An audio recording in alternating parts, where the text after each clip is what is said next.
prime location. The spoils and the protagonists, Brian Clough and Ray Harford, doing it the Wembley way.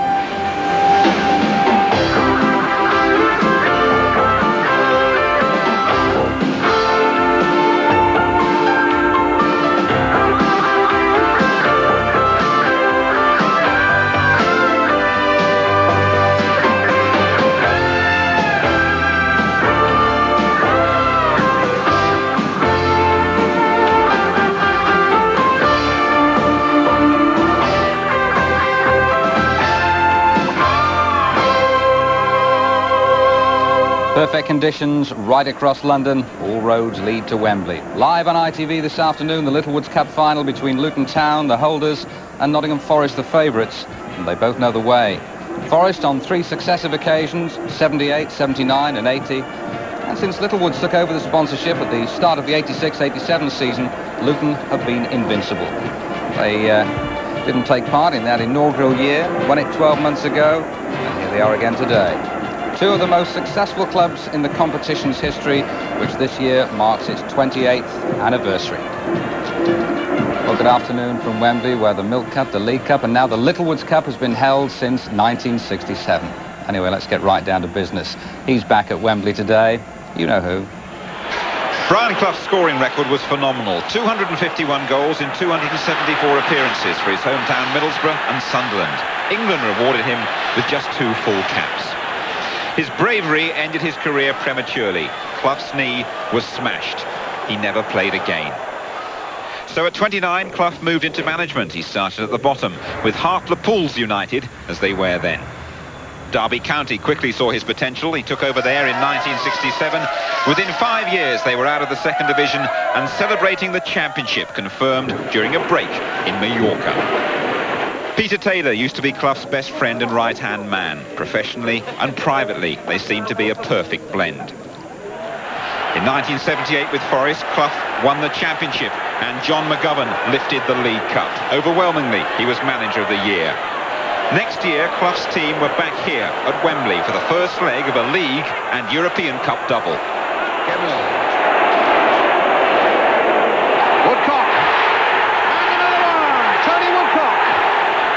Brian Clough took the trophy home, bought some fish and chips and watched the triumph again on telly. He'd made Trevor Francis Britain's first £1 million player. Francis's first European Cup match was the final against the Swedes Malmö in Munich. Francis was the match winner. In 1980, Forest retained the European Cup with John Robertson's goal against Kevin Keegan's Hamburg. That was Clough's last win. Since then, he's split bitterly with Taylor. He's been passed over as England manager. He accepts he'll never get that job now. At 54, retirement rumours persist.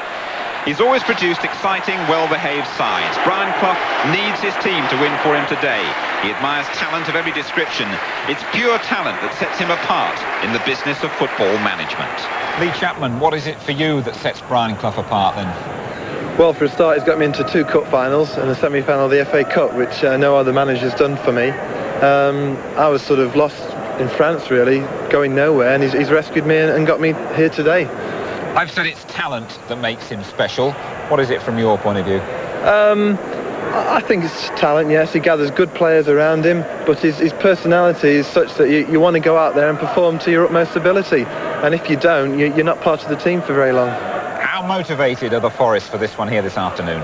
Very motivated. We haven't won a major trophy for 9 or 10 years now, and we want to win for ourselves and the manager. Is there a special desire, as you're saying there, to win this one for Brian Clough?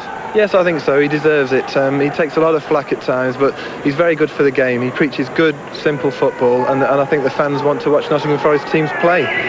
So we're hoping we can do it for him. Jim Rosenthal reporting for us today. Now, here's a good quiz question for you. Who was the first player to score 2 goals in a League Cup tie? It was in 1960. It was for Middlesbrough. Yes, Brian Clough, back in the days when the competition was nothing more than a trivial pursuit. But there's nothing trivial about it now. Last year, it produced one of the great Wembley Cup finals. Or perhaps finales would be more accurate.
on too often. Because he talked about wearing the old green jersey, didn't he, as his working clothes. But it's nice to see him looking smart. Of course, the last time they were here, Jimmy Gordon led them out, if you remember. So this is a bit new for Cloughy. That is correct. I'm delighted to see him walking out because, I mean, if anybody deserves to get teams to Wembley, Cloughy does. He's marvellous over the years, the teams that he's built. Where does your favour lie this afternoon? Well, I've gone for Nottingham Forest, you know, because Greavesy wanted to take Luton for some reason. He wanted to put the mockers on Luton. But I've gone for Forest because I really admire the way they play, and I think they're a super side. And if it goes to form, obviously they will win, because Luton's form of late hasn't been that good, has it? How's that likely to affect them on this big Wembley occasion, Ian? Well, sometimes you can come to Wembley and you know, produce brilliant form. I thought they were great last year, and nobody expected them to beat Arsenal. So again today, if they can find the form that I know they're capable of, because they can play good football, and if they find it, I think we're in for another cracking match. But I do feel that the Forest have the most skillful players, the better side. All right, well, that's the view of Ian St John. Let's hear now what David Pleat's got to say about it all. He's with Brian Moore. Thank you, Elton. It's a glorious afternoon. Good afternoon, everybody. What a sight of Brian Clough, that most talked about of managers, never short of a word himself, and deeds, really, over the years that have, in many ways, matched those words. Very Harford, we saw a genuine, honest manager and a winner here last season, of course, with Luton Town.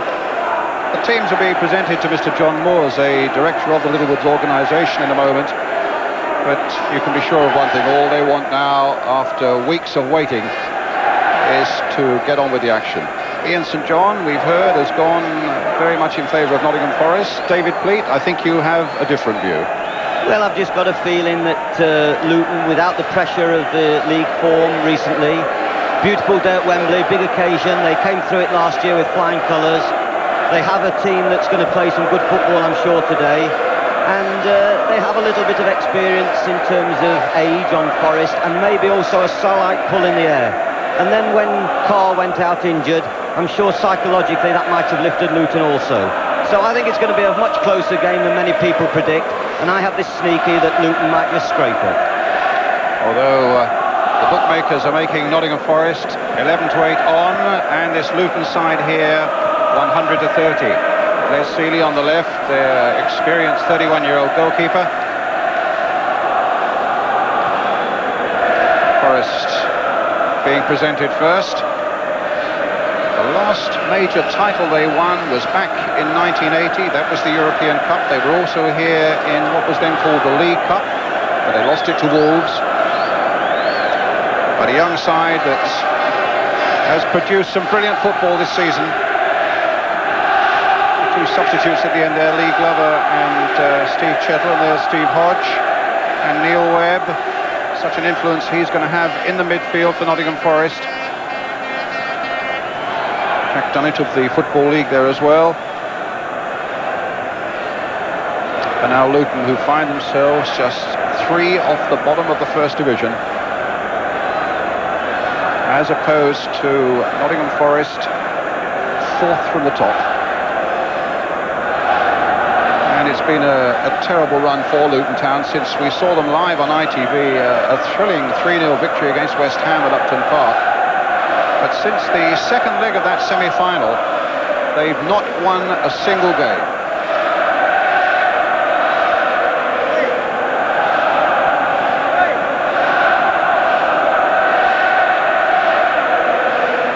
Very relaxed, very Harford there at the end. Smart new tracksuits. Forest, typical of them, take a very casual approach to everything. Their players were surprised to find there were no special tracksuits being made for their Wembley appearance. They're wearing tracksuits that they wear every other weekend of the season. Well, it's one of the old cliches. We'll try and treat it as just another game. It can never be that, of course, but Forest are doing their darndest to make it that way. Roger Milford, the referee from Bristol.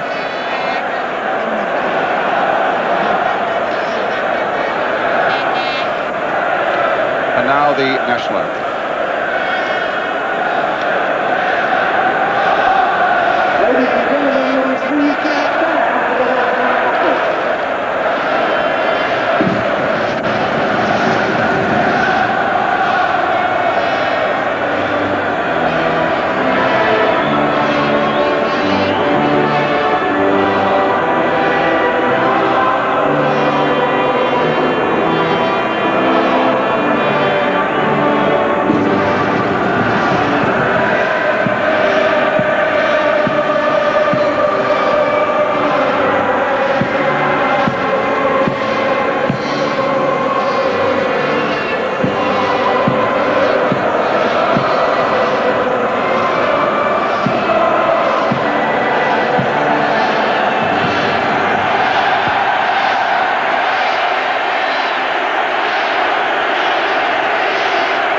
with Wembley a splendid site, but undergoing a major refitting operation at the moment, which is reducing the capacity to something like 87,000.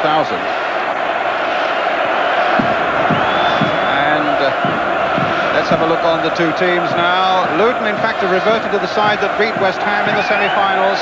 They rate that their best performance of the season. It means that in goal they have Les Sealy.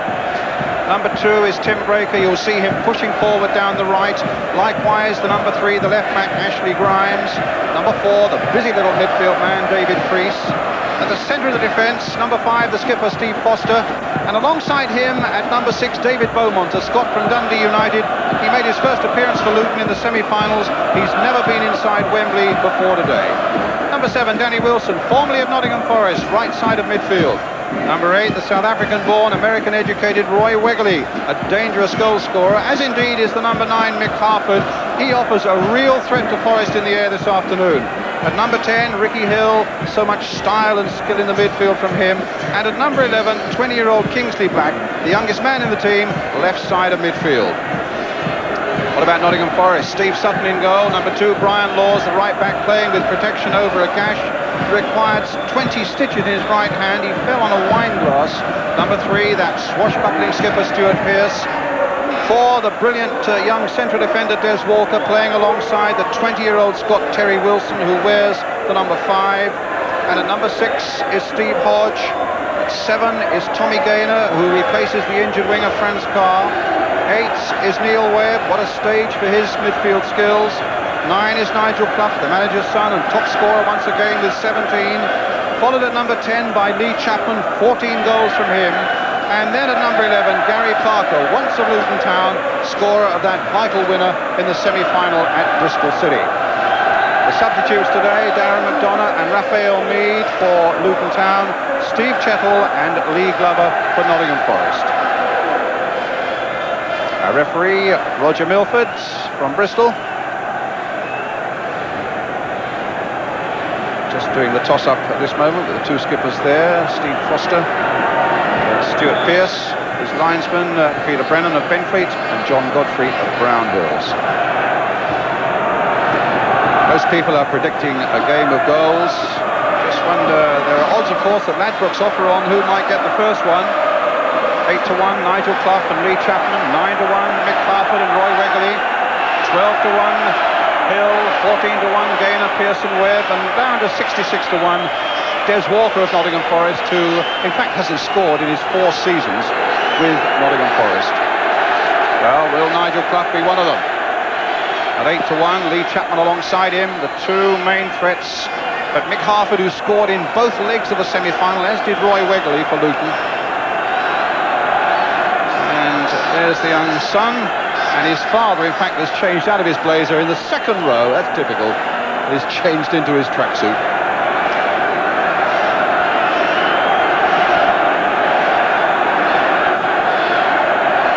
So Nottingham Forest, red shirts. A young side, full of fantastic potential, but an unknown quantity just how they might react on a big occasion like this. Against Luton Town, the holders, who overcame Arsenal in the final last season in the most dramatic circumstances.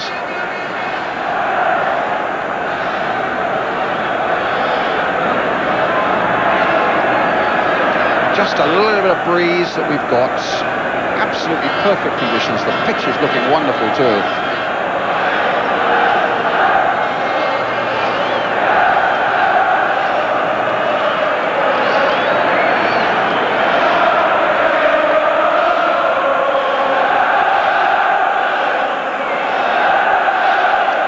Roger Milford taking a last look around, and the Littlewoods Cup final of 1989 is underway.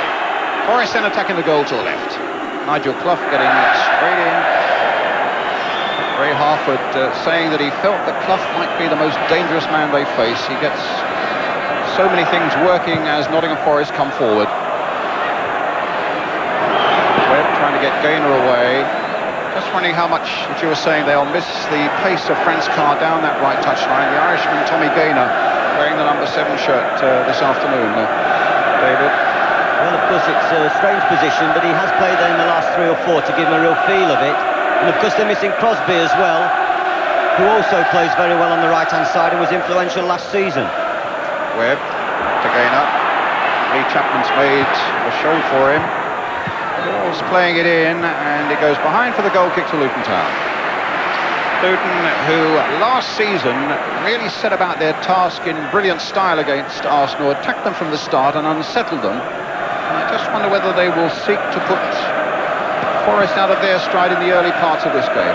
Les Seeley, who missed the final last season, Andy Dibble played, if you remember, and made a hero of himself by saving a penalty. And Ashley Grimes, who came on as a sub last season, in fact made the winning goal for Brian Steen.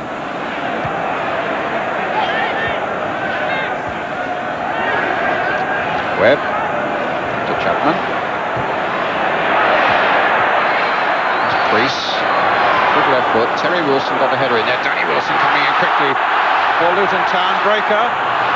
And Wilson striding away down on this side of the field, but it'll be a throw taken by Stuart Pearce for Nottingham Forest, back to his goalkeeper Steve Sutton.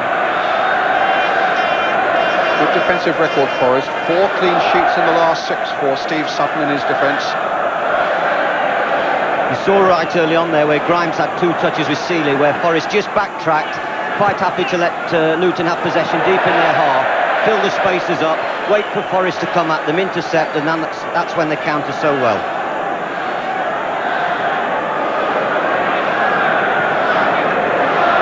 But equally, I think Ray Harford is well aware, David, also that one of the problems when you play Nottingham Forest is that they tend to draw you forward, don't they, and then hit you on the counter-attack. Is that the point you're making? Yes, that's quite right, that Forest do base their game on the counter-attack, and they don't play this what I call high-pressure football, trying to win the ball early and knocking big, long, high balls. It should be a very good chessboard game of football today, and the only thing you can be sure of, that Forest won't play that Bainal offside ploy.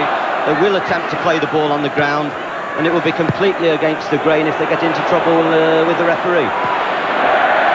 Well forward again, but the threat cut out by Steve Foster.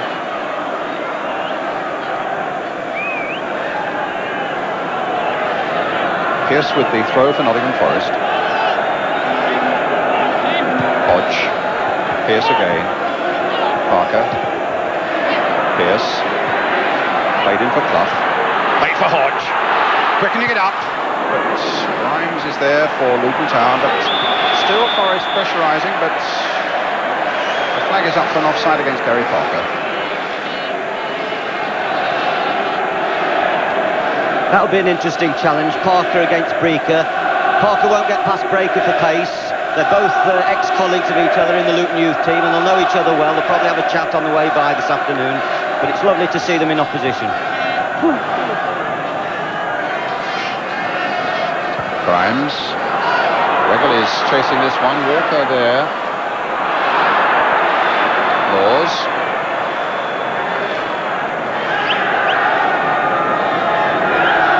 And now Webb. Trying to get Gaynor through. Beaumont there very quickly though. Interesting character, came down from Dundee United. When you see him off the field with spectacles, he looks like a normal office worker, but he plays in contact lenses, actually on the field of play. His first game was the semi-final. And of course what Luton will hope is that number 6 becomes another Mal Donaghy. Very high standards to live up to, but he started very well and he must be very confident after his first few weeks in English football. Free kick to Nottingham Forest to be taken by Brian Laws. Neil Webb, challenged quickly by Harford.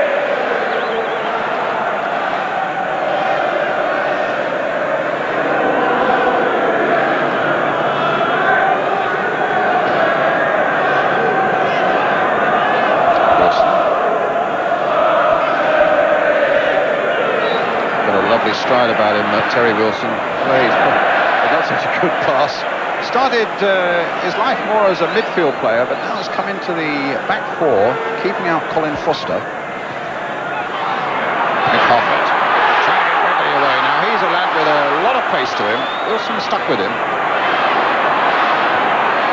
Breaker. And a goal kick.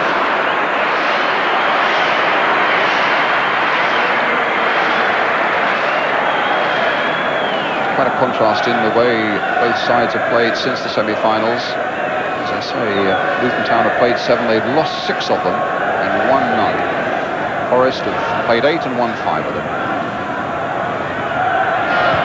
Crease. But as David Fleet was saying, with the relegation fears behind them for one weekend, might be a much more relaxed and therefore much more effective Luton side. But at the moment they're being pushed back as Gaynor now takes it down the right for Nottingham Forest. Hodge bringing in Pearce. He's got a thunderous left foot shot. Parker. Hodge. Pearce turning it in. Webb had gone right forward there. It was Foster getting it away with some help in the first place by Beaumont. And a foul by Parker. A free kick to Luton. A quiet overture at the moment. David? Well, I think early on you find each other out. Neat passing moves. There's been no long balls from the back. And I think it's going to be which team passes it accurately. And of course we know the Forest testimony has always been you must be comfortable on the ball. Slipped by Wilson. Wiggly. But look how quickly Laws got back. Interesting long ball there by Ashley Grimes that suddenly put Forest in trouble, and the trouble increased when Terry Wilson lost his footing. It looks as though they are trying with these long balls to seek out the face of Wegley. Here's Breaker now. Here's another long one, this time finding the head of Hartford. Knocked down for Kingsley Black, almost the first touch he's had. And now Webb for Forest. In for Gaynor, playing in a more accustomed central attacking position. And a foul on the Irishman. Gives a free kick to Nottingham Forest.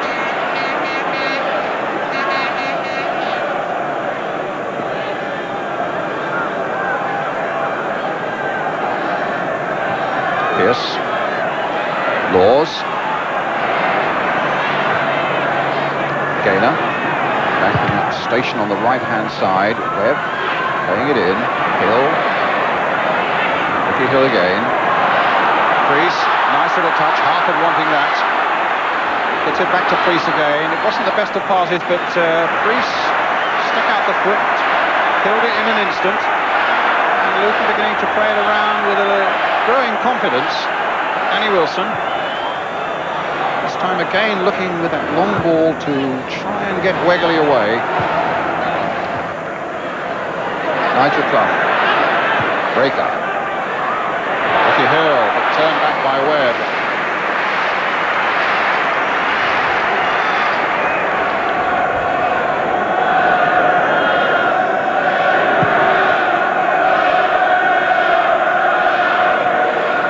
Beaumont.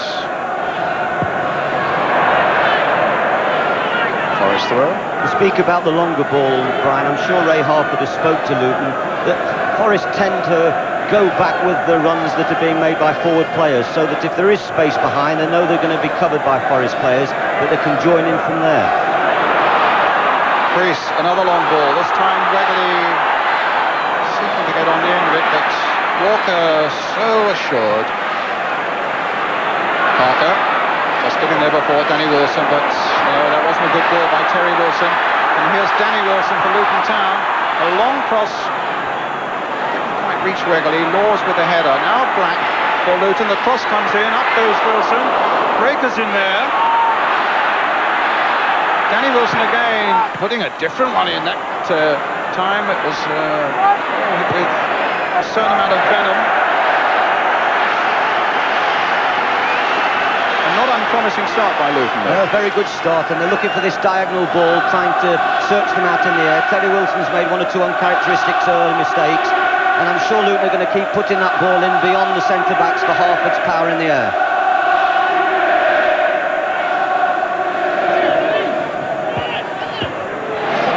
Swift challenge by Hodge. Well, it's a test for the big blonde Terry Wilson. He's just 20 years old. facing the might of Mick Harford and Roy Wegley. Breaker again. Now Wilson getting underneath this one. Harford beyond him. And Priest was in there. Well, that would have been totally unexpected because David Priest, I don't think, has scored in the last 3 seasons for Luton Town, but he was in a very strong and promising position there once Harford had won that ball in the air. Well, I think there was evidence again, Brian. They're going to continually put this diagonal one in and try and get someone breaking into the box to get the benefit of Harford's headwork. Priest not quite tall enough.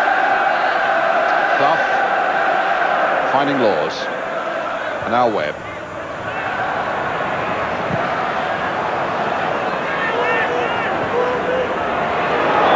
Harford, as they say, letting Wilson know he's around.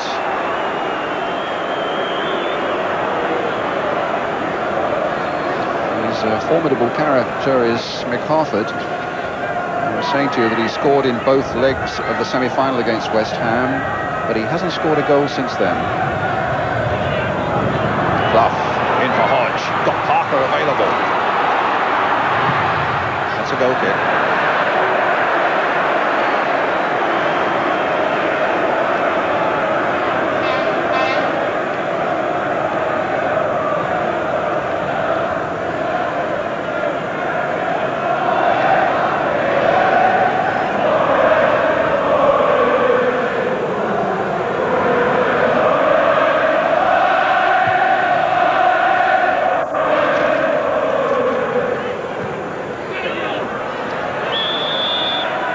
Free kick for Luton.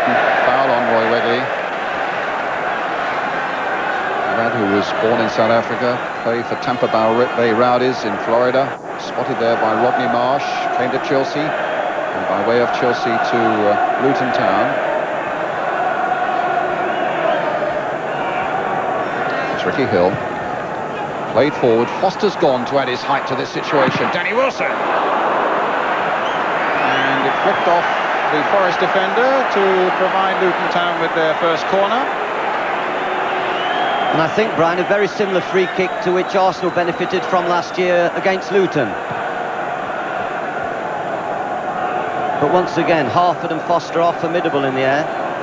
Indeed. Well, let's see what they can do with this one, as Ricky Hill being told to get the ball inside that quadrant. There's our camera inside the Forest goal. They'll be hoping the ball doesn't follow it in there.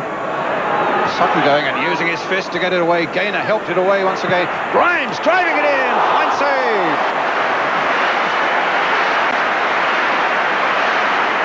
Ashley Grimes hasn't scored at all this season, but that was so close to giving Luton the start they wanted. And fine work by Steve Sutton in the Forest goal. Hill with the corner again. Walker getting up there with that one. Chapman half getting it away. Nigel Clough then dinking it forward for Gary Parker. Suddenly a lot of red shirts were forward and Clough took on just a little too much, but it might come for Gaynor. Laws, a little chip in, and the flag was up for an offside presumably. A touch and go at the other end for Forest though, just a moment ago. Well, having survived that little bit of Luton pressure, it was so good to see Forest break so quickly and throw bodies forward. There really is going to be 2 attacking sides playing here. The fist away by Sutton, and Grimes caught this magnificently. And a splendid save by Sutton, who's in possession again for Nottingham Forest.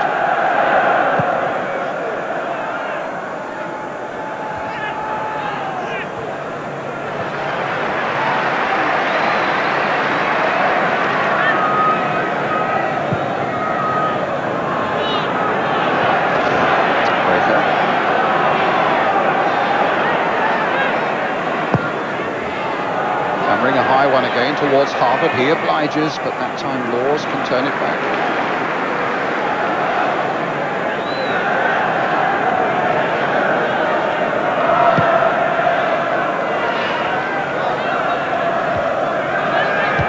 Gaynor, Webb's onside, Clough's waiting in the middle, but Foster's there for Luton.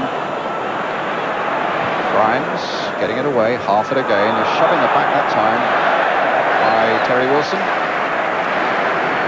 Harford It certainly looks on song, Brian. He's winning balls in the air, his control is excellent, and sometimes his bullish behaviour on the field belies his great quality. He's got tremendous courage, terrific technique, and at the moment Luton will be more than happy with the way they've started this game.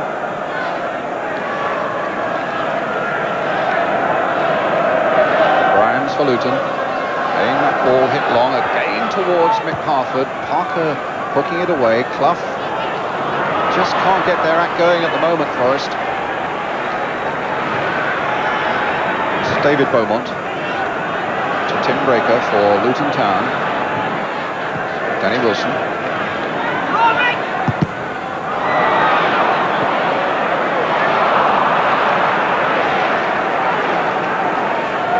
Tim Breaker, who had a chunk of the season lost to him when he had a hernia operation.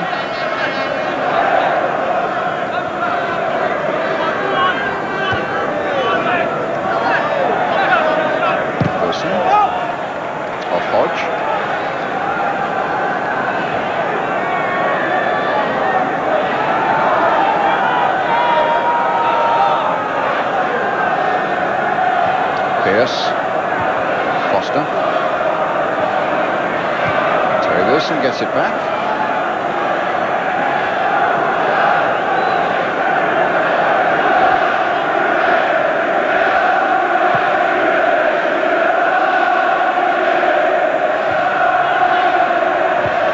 Beaumont. Harford. Stopped by Hodge. Now Pearce.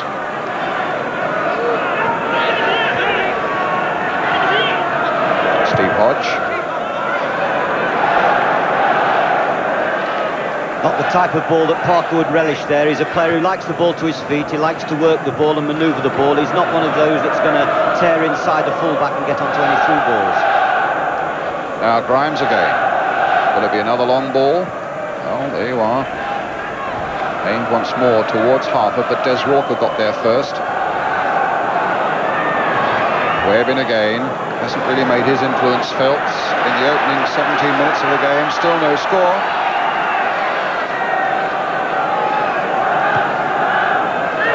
Breaker.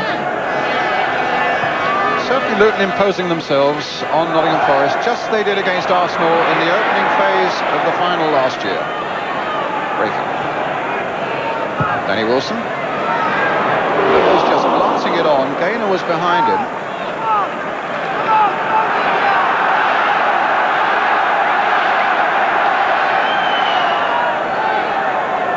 Well, at the start of the afternoon, it was the fans in red, the Forest end, who were making all the noise, but they've been silenced, not silenced, but they've subdued a little bit by this opening burst of Luton Town's.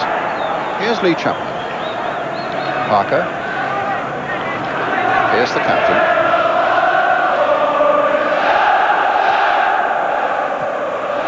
Chapman. Laws. Gaynor away on the right. Playing inside to Neil Webb. Foster going in. He's lost the challenge though. Nigel Clough playing there for Chapman. No, the flag is up.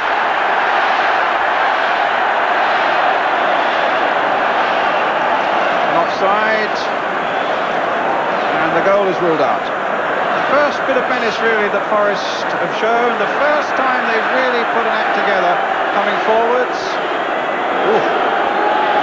Well, if you level, you're off, Brian. I don't think there's any doubt about that. Spot on decision. Harford.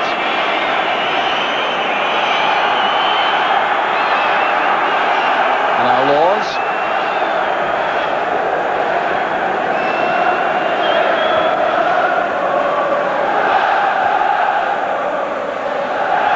Brought down, free kick.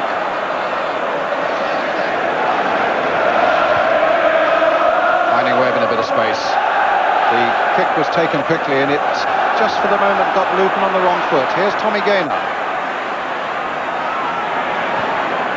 Finding Hodge. Pearce available. Parker away on the left available. It's Webb. Late for Pearce again, but Danny Wilson was in quickly. Good bit of defending there by Wilson.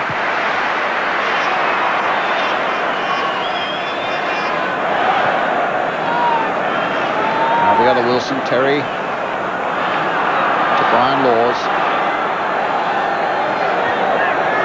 Clough to Gaynor. Forest love to have two people wide as Gaynor and Parker are. Chapman trying to turn, but again good defending this time by Ashley Grimes. I just feel at the moment that Nigel Clough is just coming into some midfield territory there, and he's not being picked up, and he's just instigating one or two passes out to the wide players. David Priest attacked by Hodge.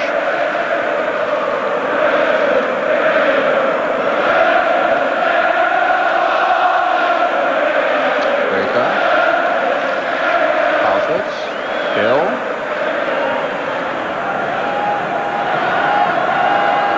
Clough. Webb.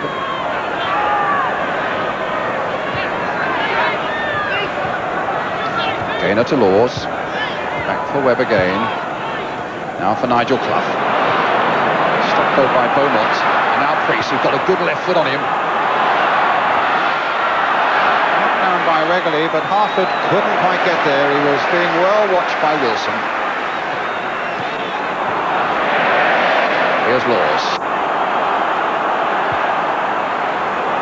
Forest now getting the bit between their teeth a little, and Breaker puts it wide for the corner.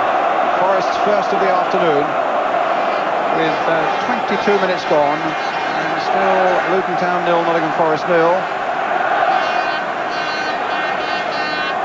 Gary Parker then with the corner for Nottingham Forest. Lee Chapman at the near post, and Terry Wilson also. Wilson turns it back for Parker. Seeley coming for this one and gathers it quite comfortably. Good, competent goalkeeper, 31 years of age, with a lot of experience.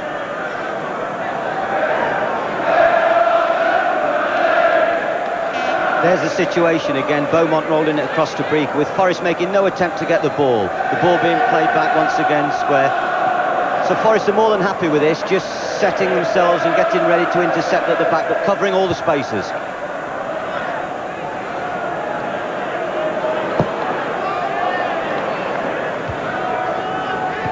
Black. But Webb brought down by Priest, free kick.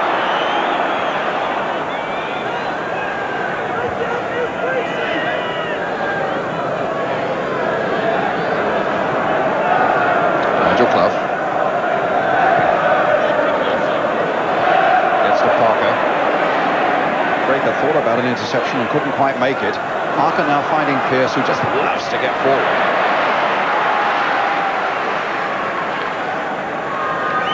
Forest throw. The captain with it.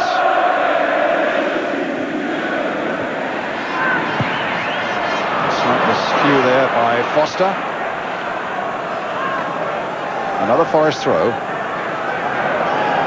I think this left side could be crucial. I've got a feeling as the game settles on, Pearce is going to come forward more, and Danny Wilson's going to be at his most alert to track him and pick him up and stop him coming into the spaces. When he gets a head of steam up, he's a difficult man to stop, is Stuart Pearce. But here's Terry Wilson. Neil Webb to Tommy Gaynor. Again stationed on that far touchline. Brian Laws tried to flick the ball inside the fullback for him. Grimes then gives it back to Gaynor. Ricky Hill, now Wilson.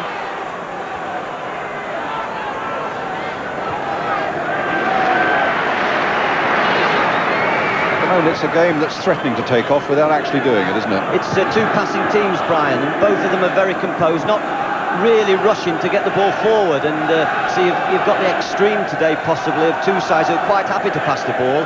I think Luton, when they get into wide positions, will look for balls into box a bit earlier than Forest, but at the same time, at the moment, it's cat and mouse. Ashley Grimes to Roy Wegley. Yes, Webb read that superbly for Forest, and then had that little interchange with Lee Chapman. Webb going on. A little touch for Clough. Back again for Webb. Webb shot!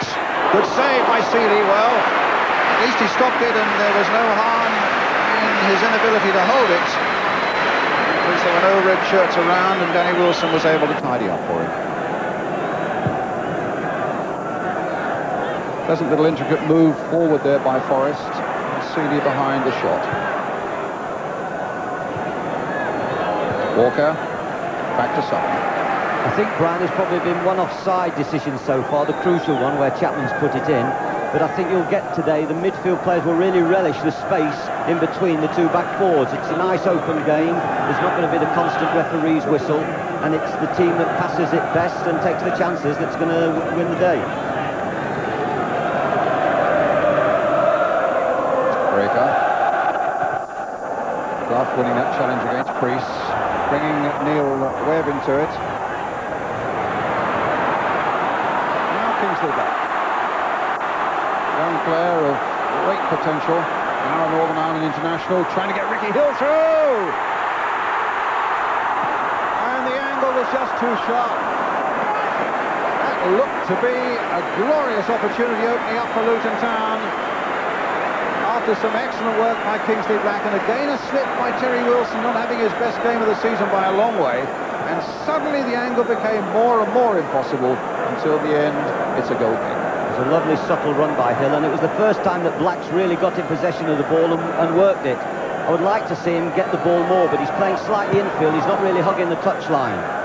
And I'm sure that if he could get out there and they could get him a service wide, he could cause problems for Brian Laws, because maybe Brian's best in possession of the ball rather than defending. Well, here is Brian Laws, his cross coming in. Beaumont up well to deny Hodge any possibilities. Laws to Webb. Clough. How will Tommy Gaynor get to it? No, he won't. It's a goal. As you say, a great run by Ricky Hill as well, wasn't it? That looked odds on a Luton goal for a moment. Yeah, it was a clever little run because he just got on the blind side of Terry Wilson there, and Terry Wilson thought for a second he might have got it, but Hill's run and the accuracy of the pass just defeated him. Such an intelligent player. There have been stories this week that this might be one of his last games for Luton, that he might be on his way, although Ray Harper tells me he still has 1 year of a contract to run at Kenilworth Road.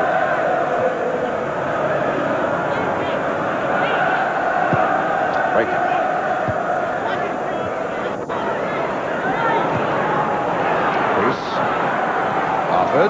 Hill, spraying the ball about now, Luton. Kenny Wilson, to Ashley Grimes.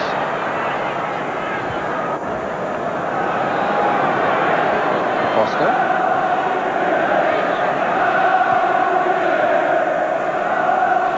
Pitch splendid for passing teams, it's good and it's true, splendid condition.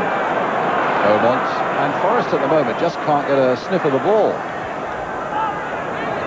Just funnel everybody back into their own half. Well, now they may have some defending to do. Kingsley Black. Priest. Harford almost there. Ricky Hill. And Hodge. Only half getting it away. Priest's shot deflected. Sutton needed to go down.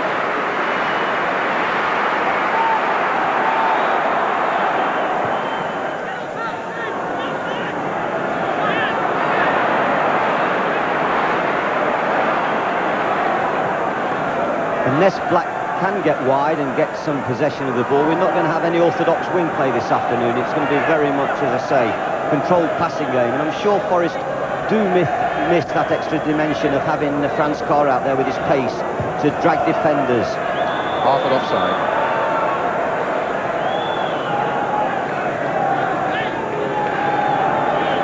Really shot into prominence last season when he was a surprise choice for the final against Arsenal. Still, as you can see, only 20. Look at that for a year. Division 1 international debut, plus 2 Wembley finals in 1988.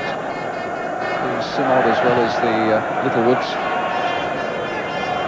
Opted to play for Northern Ireland as opposed to England. Dual qualification. Breaker. David Beaumont, Ashley Grimes. They've been pretty secure as a back four so far, the Luton side. Playing that long ball. Laws getting it back to Sutton.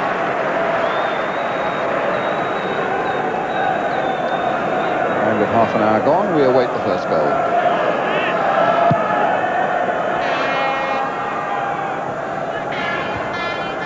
sure the first half hour has suggested, Brian, that it's going to be far closer than many pundits suggested. Cup finals always are, and I think Luton settled very well, as though we've been here before and it's nothing new to us, and we are good passers of the ball, so let's go and enjoy it. And they seem very comfortable at the moment, as do Forest. There's a limit of the pressure being put on to either back four. Wilson to Pearce. Off he goes on that run. Lee Chapman bowled over, though, as he did so. Danny Wilson to Roy Wegley. Breaker.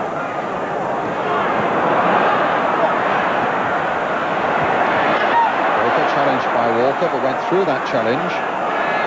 Foster taking no chances. To the safe arms. There's Seeley.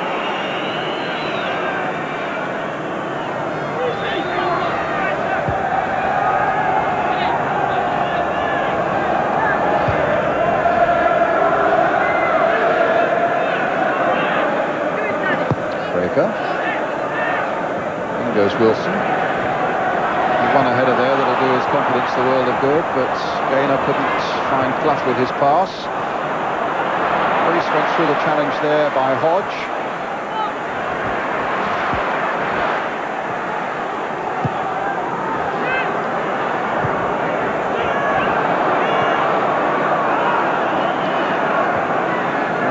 You wouldn't think the team in the bottom three of the First Division was playing the team that's fourth in the First Division. Luton looking in a very composed state of mind. Forest are allowing Luton to play at their pace, which I'm not sure if that's the right thing to do, but Forest are excellent at this. They allow them to have the ball, they wait for them, and then all of a sudden they're going to break on the counter. But at the moment, it's not making for an exciting game, a slow game, and just a passing game. And an uncomfortable one for Nigel Clough. Beaumont just being called to referee Roger Milford for the challenge on the Forest number 9.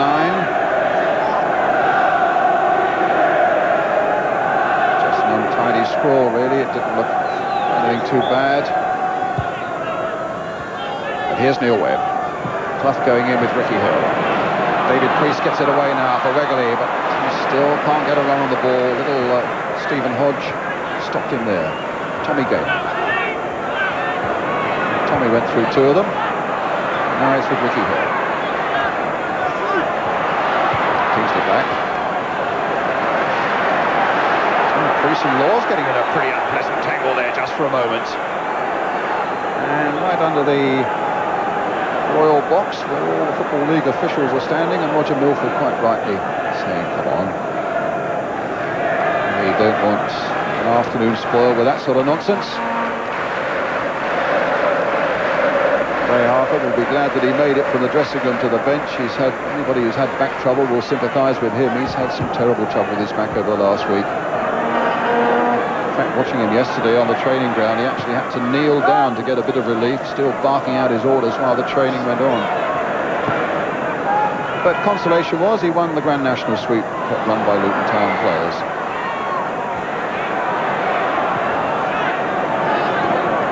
Well, here's Breaker. Luton at the moment must feel, well, they've got a fair chance of winning the sweep here today. They've made a really good start. Still no goals, 35 minutes gone.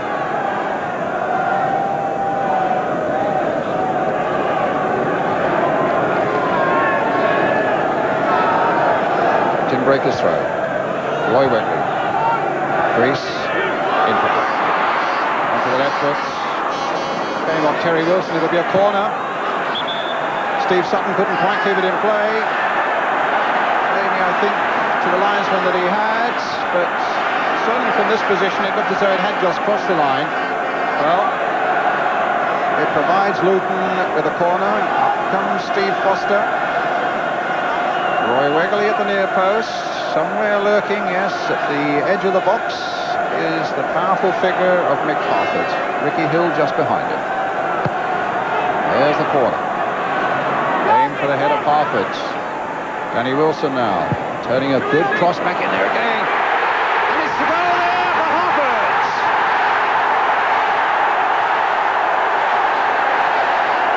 Sutton just got his hand to it, but couldn't stop it going into the net for Luton Town. And the big man who saves important goals for important cup ties. 2 in the semi-finals and he hasn't scored since. And although Sutton got an arm to it, Harford's header goes home. And Luton Town, the underdogs, go into the lead. I think Harford, there was 5 players around Harford there, but he still managed to scare them with his presence and direct his header. And I was just about to say when Priest took the corner how accurate he can be with that ball to the back post. And at the moment, one can see the Luton plan, and so far it's worked a treat. They're looking to hit Harford as early as possible, get balls into that box and hope to unsettle Forest in the air.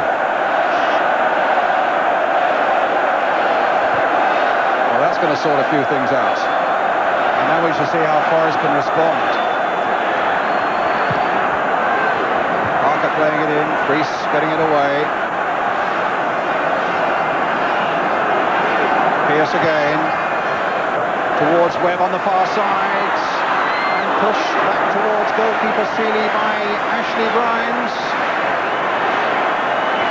Unhappy with the job he had to do, and maybe a little fearful that he came a bit close to making it an own goal.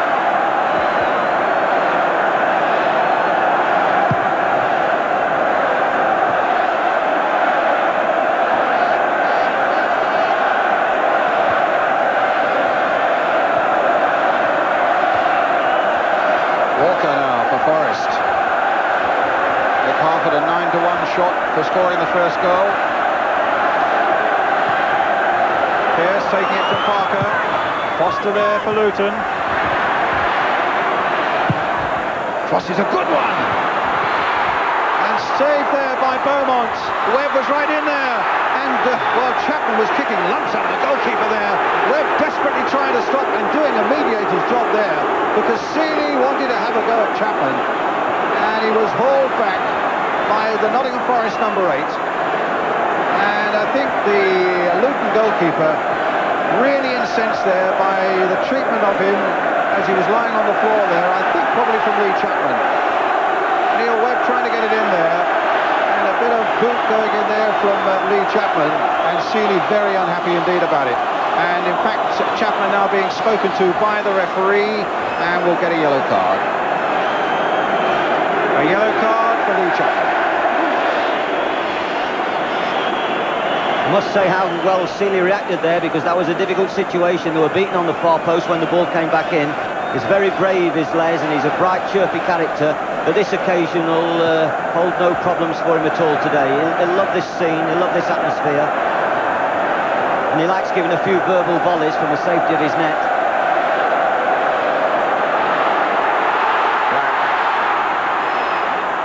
To Harford. Grimes. Ricky Hill. Hill again. Back. Little bit of dazzle coming up from Luton Town. Back again. And again, Forest can't get near it, but now they can. Webb still really hasn't made his presence felt on that midfield. And Luton continue to have more of the running, but now Hodge on the break for Nottingham Forest, brought down by Danny Wilson. It'll be a free kick.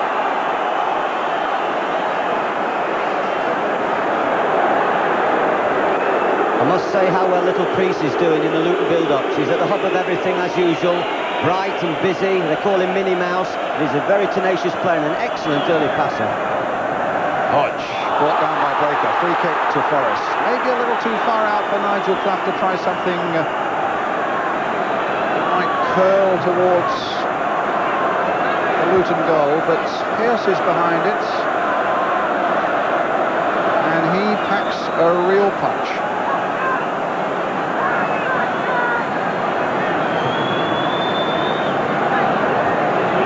Terrific atmosphere, supercharged now with Luton Town going into the lead. And Clough, well, he curled it, and there wasn't a lot to spare. Tremendous effort, really got his foot round the ball. I believe he scored a goal at Luton this season in the league from a similar position, probably slightly nearer. But that was a tremendous effort at goal. Fortunately, the goal has brought the whole thing to life. We needed the goal, it's come to Luton, and I'm sure Forest are going to go for it a little bit more. Well, here we are at the other midfield. Camera inside the goal, finding the ball in there with it as well, and that was the reaction from the Luton Town bench.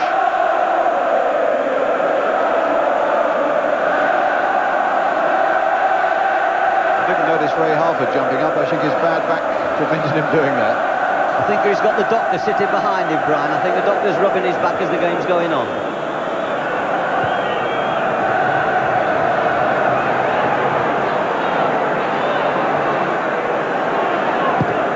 Breaker.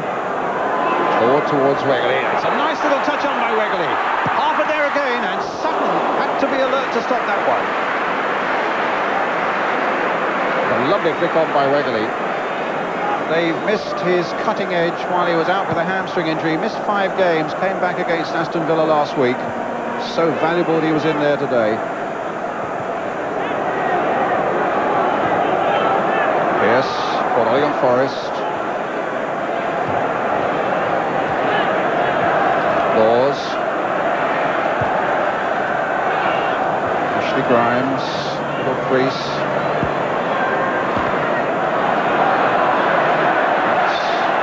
Luton's ball. You made him man of the match, didn't you, in a live game at West Ham, David Freese? I did indeed. I thought he did very well in that game, and he's only in his mid-20s now. He's giving good service to Luton, and it's hard to get talented left-sided midfield players who can be good playmakers and good workers at the same time. There's Walker.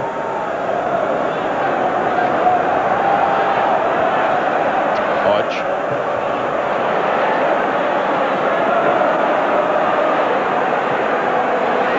Parker. Out into the space for Pierce. It's with Webb. They're really working hard though, Luton. There were 3 around Webb once he got possession, and now they're breaking out quickly, but a little too quickly because Wilson could turn it back, but showing the pressure maybe that he's under. That was a real nothing pass. Danny Wilson. Harford. Pierce was with him.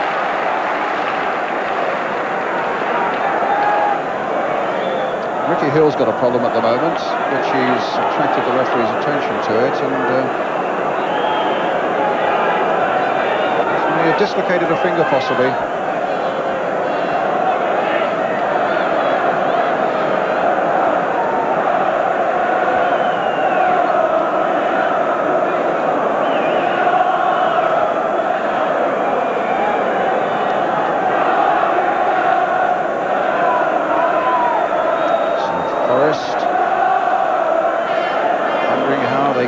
Good. This goal scored after 36 minutes by Mick Harford. There he was, jumping above the wall, off Steve Sutton, back of the net. It was a perfect ball, wasn't it, by Danny Wilson? Perfectly placed. And he's unhappy playing on the right side of midfield. There at the back here in the second row, Brian Clough, flanked by Alan Hill on the left as we look at it, and Ronnie Fenton on the right.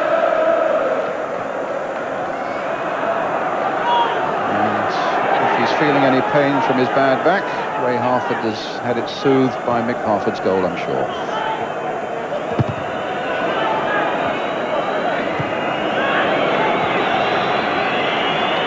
Webb, good skills, deceiving Harford and deceiving Crease, but Crease is after him and brings him down, and the referee, he was really angry with that, was Webb, and he was entitled to be as well, because that was a good move and he was well on his way. And Priest might well find he's going to get a yellow card. I just hope he didn't give him the yellow card as a result of Webb's protestations there, because that's happened before. When the other yellow card was produced, it was after Seeley had had a real go. And sometimes you wonder whether the player who's been fouled, if he gets up and makes a big song and dance, convinces the referee to do it. It wasn't a bad foul. But it was an annoying one, David, wasn't it, when Webb was clearly in full flight and fancied his chances a little bit. All fouls are annoying, Brian. That's right. Now, what's Clough going to do with this one? Oh, he's going to play it for Pierce. This could be interesting. Driven straight at Seeley.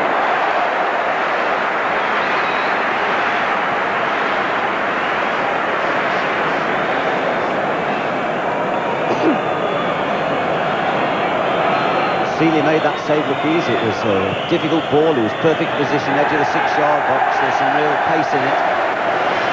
Half-time whistle. And what a good first half for Luton Town, leading with Mick Harford's goal scored after 36 minutes. The underdogs leading in this Littlewoods Cup final at Wembley. We're going to take a short break.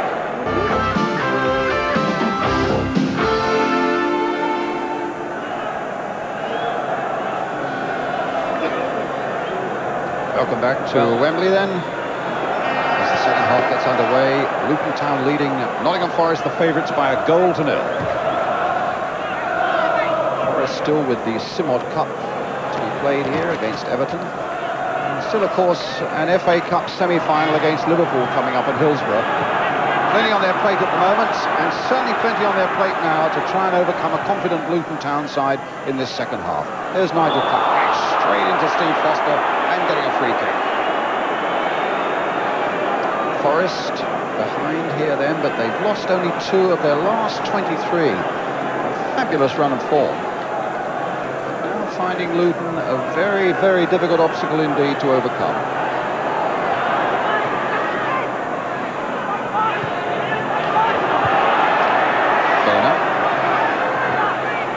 Nottingham Forest in the red shirts, Brian Laws. Clough got the ball through to Gaynor. The cross coming in, Chapman there. Oh, it just needed a flick and he couldn't quite provide it, and Parker came in fast on the far post. And Forest so close to getting back into it though. Parker to Pearce. To Webb. Little chip by him. Pearce have gone on. And they get a corner. Brighter start by Nottingham Forest, David Pleat. Yes, I think Mr. Clough will have generated some words in the dressing room, and they've got to push on. They've really got to go for it. Hodge and Webb, I expect to get forward even more. Harford coming back doing some useful work. Laws. Stopped by Beaumont.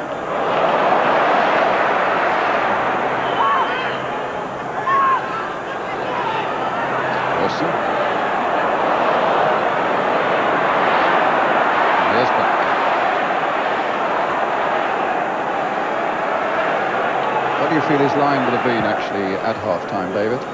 Well, I think they've got to go and try and win the ball earlier. When Luton are dictating the pace of the game from the back, Forest are allowing them just to play the ball around, and this will give them extra confidence, particularly with being 1 goal in front. I think Forest will just have to come out a little bit more and chase the game and try and win the ball earlier. The chasing there by Lee Chapman has cost them a free kick.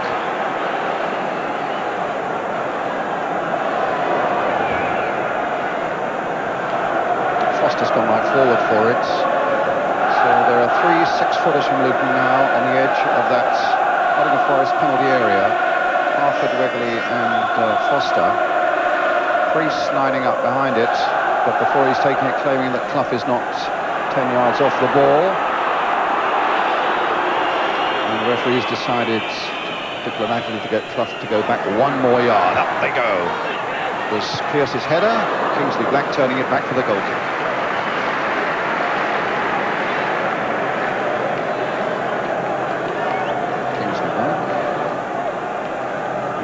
Luton Town having beaten Burnley, Leeds, Manchester City, Southampton, and some absolute thrillers they had against Southampton in the quarter-finals, West Ham in the semi-final. Clough, Priest going in there, Beaumont, quick, tidy player, David Beaumont. Harford. Wilson, turning well and beating Pearce. Wegley. Very active and always available. A bit of space here now again for Danny Wilson. A little chip by him and Wegley's gone in after it. Wilson was there. Oh, and Harford! And in the end it's Laws who got it away almost off the line. Terry Wilson again not quite sure where he was and missed his footing after a good thrust in the first place by Wegley, and suddenly Harford was in there. For a moment it appeared the goal was at his mercy again. Well, let's have a look at the corner, and then maybe we'll have a look at that moment when we've seen what happens here. Different sort of corner, and not a very profitable one there by Ricky Hill. Here's Clough. That's a good ball. Now Webb. And Chapman's away beyond the last man if he can time his pass. Gaynor's here too, but Luton are getting back in strength. And Forest missed a good opportunity there. One of their players is down injured on the far side. Terry Wilson taking it up though. Neil Webb, a turn by him. Lee Chapman, just over. Nigel Clough is injured.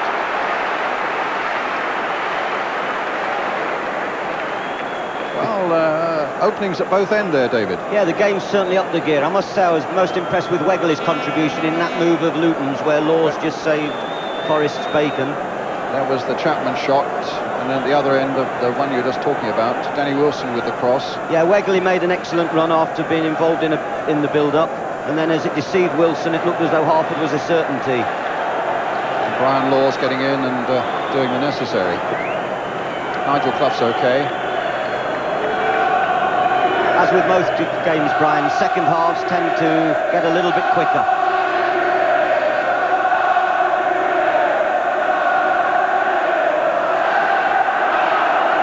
Got a green and a white balloon on the pitch as well. And the ball bolted away there by there's Seeley. Gaynor. Just get the impression that Forest may have upped the pace a little bit in this second half. Gaynor to Laws, to Chapman, up to Tommy Gaynor. Lee Chapman with it. Gaynor once more. Now Laws playing it early, but a poor one straight to Beaumont. There's his long ball. Looking for Wegley. Walker's there with him. But Wegley did well. Play on, said the referee. Ricky Hill in possession now for Luton. And now for Priest. Given straight at the keeper.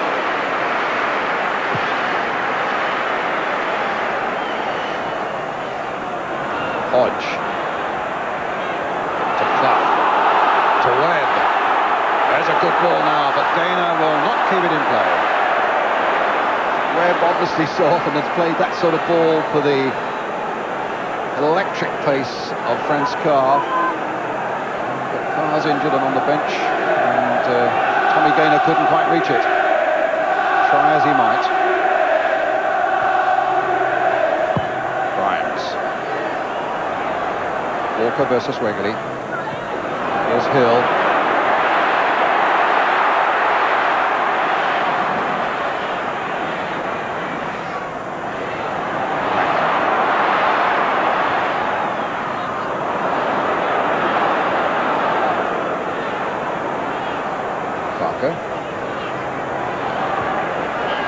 Chapman. Don't think that will go for Webb.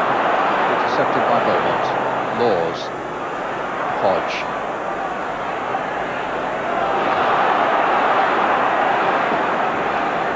Touch for Neil Webb.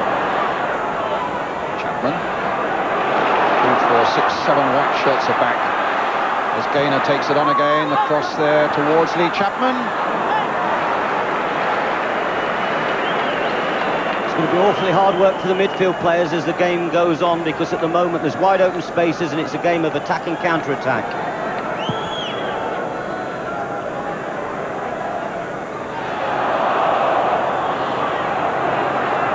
Taking the game moving well is Roger Milford. Webb.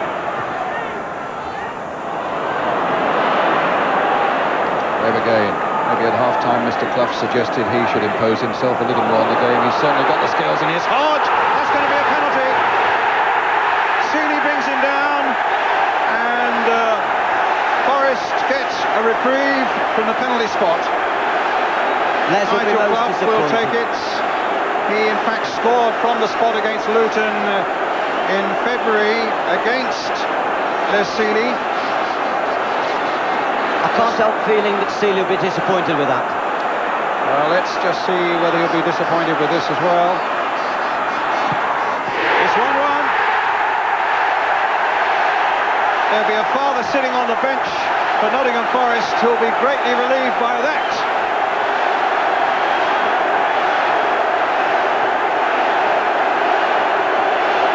So the red and white flag flags have come out, and the banners with them, the inflatables too, and Forest are back in business. Nigel Clough's 18th goal of the season and his 5th from the penalty spot. Now we've really got a game. And Luton have been playing so well. As you say, they'll be disappointed to have conceded that penalty. You feel, what, that maybe there was a question mark against the penalty decision? I think, no, I think it was a penalty, but I think Les Sealey rushed, came too quickly, should have stood his ground a little bit. It was going quickly. Hodgie was going really away from the goal and wide. Now Webb, and again, he holds his head in his hand, but Tommy Gaynor is struggling manfully up this right touchline, which in fact is a little soggier than anywhere else on the field. I don't think it gets quite the same sunlight that the rest of the stadium gets. And it cuts up just that little bit more. There's about a 4 or 5 yard area down this near touchline. And that's where Gaynor is patrolling at the moment. A nice back heel by Harford.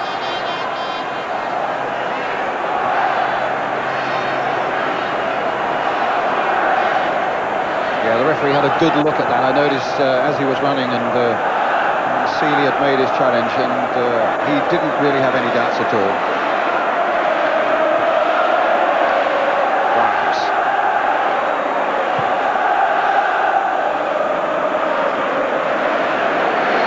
To be fair, Brian, I think the referee looked to the linesman, who didn't hesitate. He was very quick to put his flag across his chest, which signals a penalty.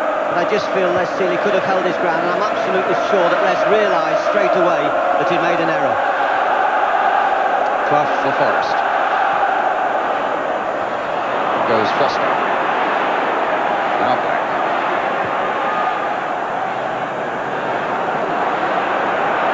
It's a great test of Luton's character now. They could easily go into their shells and think, oh no, we've done so much and we were in front, and all of a sudden it started to go against us, particularly after Harford had that narrow incident just after half-time when they might have put the game beyond Forest's reach. Hodge.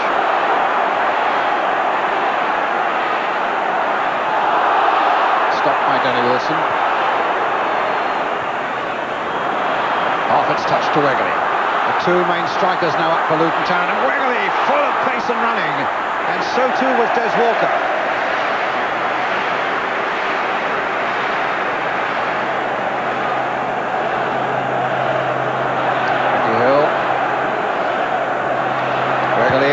Harford is calling for it, and in fact got it. And again, there were two Forest defenders, both big men. Tommy Gaynor had gone back as well with Terry Wilson, but still Harford beat him in the air. Breaker. Parker. Chapman. Don't think it'll get to Clough. The challenge by Bowman was severe, but fair. Now Black is down injured with the challenge with Lee Chapman.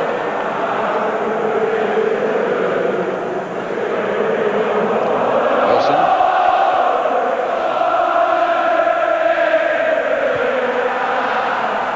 Foster.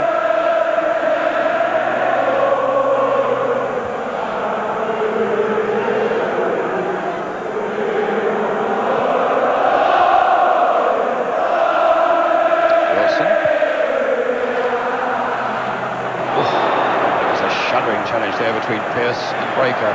Pearce, if anything, looked to me as though he was going in with his feet high, but it's he who came off second best. David? Well, he's a very abrasive challenger, is Pearce, and I've often thought that sometimes he goes to ground rather easily in attempts to win the ball. But he's got great drive and he's got great personality, and he really leads from the front, as it were, although he plays from the back. Right, here's the free kick. Danny Wilson with it. Foster's gone forward for this one, but Law's got the header. Ricky Hill now trying to volley it back.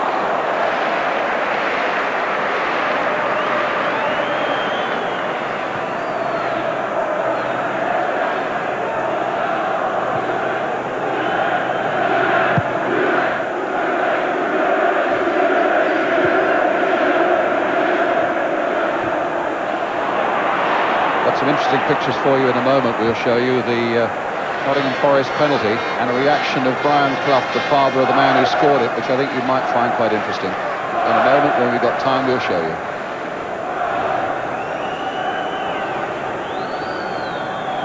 So I'm led to believe Ashley Glimes. This comes to Harford's. That's where it is, a little bit stickier down this touchline.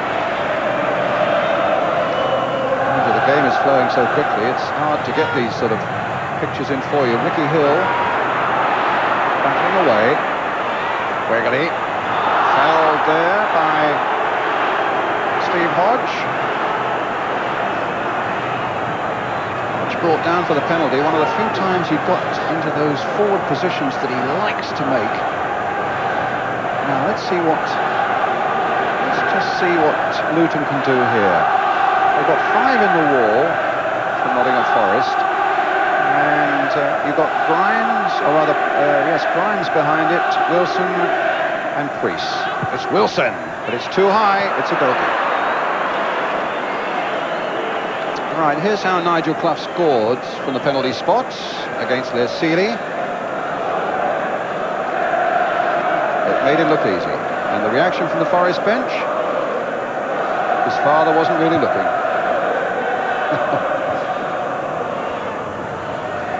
I think the certainly wasn't going to smile about it, was he? I think sometimes, Brian, the outward calm belies an inside really uptight. You know, he's an amazing man, of course. Foster winning it well.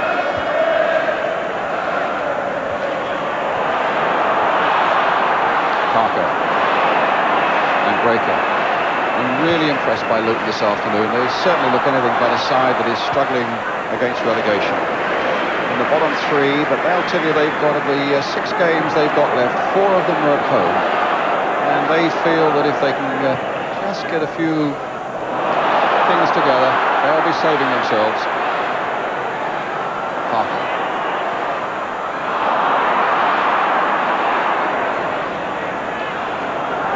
Pierce.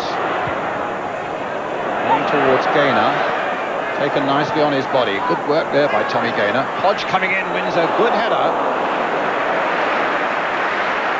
He won't want to lose at Wembley. I think, was he in your Tottenham side, David? He was, wasn't he, when you lost to Coventry City here? He certainly was. Happy Harry. He loves Nottingham. He's settled back in field for Forest rather than being wide on the line. He's quick, he's energetic, and he's always got a goal in his locker. And as the game's developing now, his energy will be vital.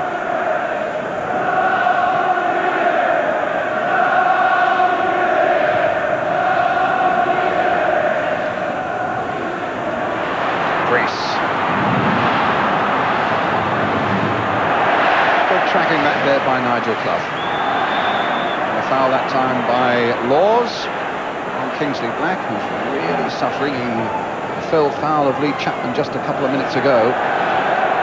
So Luton's free kick. Priest will be taking it. Somebody on the field with the Union Jack. And the game goes on. Comes to Danny Wilson. Now for Priest again. And he's certainly not getting any publicity from us.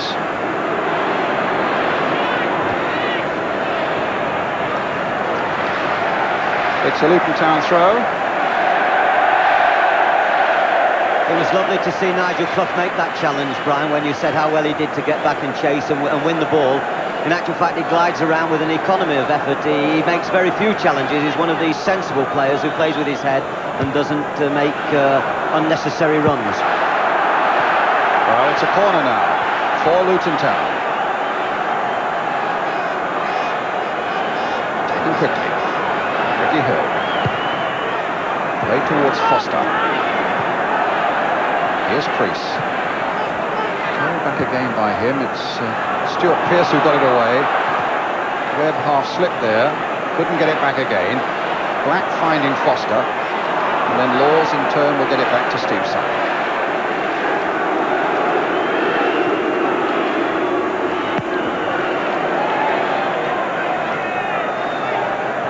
Luton's problem lately has been scoring goals, as I was saying, since they got through the semi-final where they've not won in 7. In those 7 games, they've only scored 4 goals but conceded 16.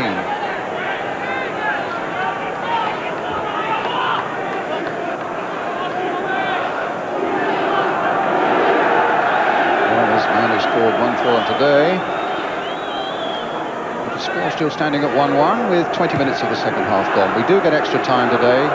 And if it's level at the end of extra time, then we get a replay at Villa Park on Wednesday night. Here's Stuart Pearce. To Clough. To Webb. And out again. Chapman's waiting.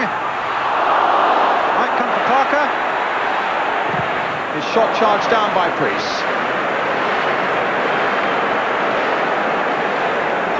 Dominus for Luton when Gaynor got that position, and there's no doubt about it, Chapman hurls himself towards the near post. He gets to that 6-yard box so quickly.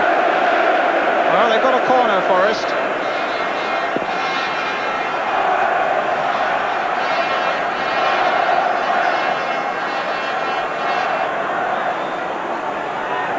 Parker with it. Played short for Pearce. Driven by him off Ricky Hill for a throw to Forest.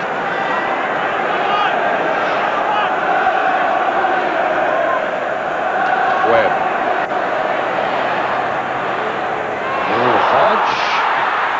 Seeley grabbing that one well. Just get the feeling also, David, that Neil Webb's beginning to enjoy his game a little more in the second half and coming that much more into it. Yes, he was very slow in the first half to get the pace of the game. But I feel at the moment they must keep the momentum, Forest. They've got the status quo back now, they've got level, and it's very important that they keep going at Luton. Clough, half stopped by Foster, who lost his boot.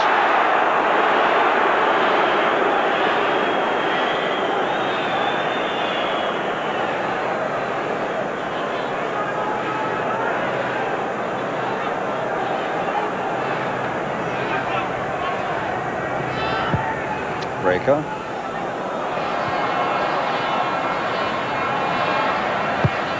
Walker away. Little cushion header by Wilson. And here's the other Wilson, Terry Wilson. It's fascinating, isn't it, Brian, how Forest can play this game without having to resort to offside. Every time Luton play a ball over the top and Weghorst is running, Walker tracks him, no intention of raising his hand and claiming offside and disturbing the flow of the game. It's lovely the way Forest keep the game going.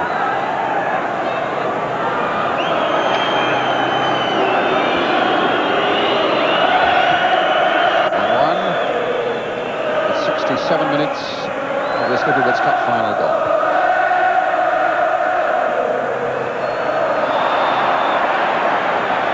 Now by Walker on Harford as they both leapt for that high ball.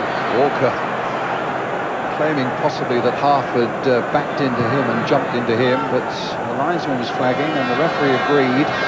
Luton get the free kick.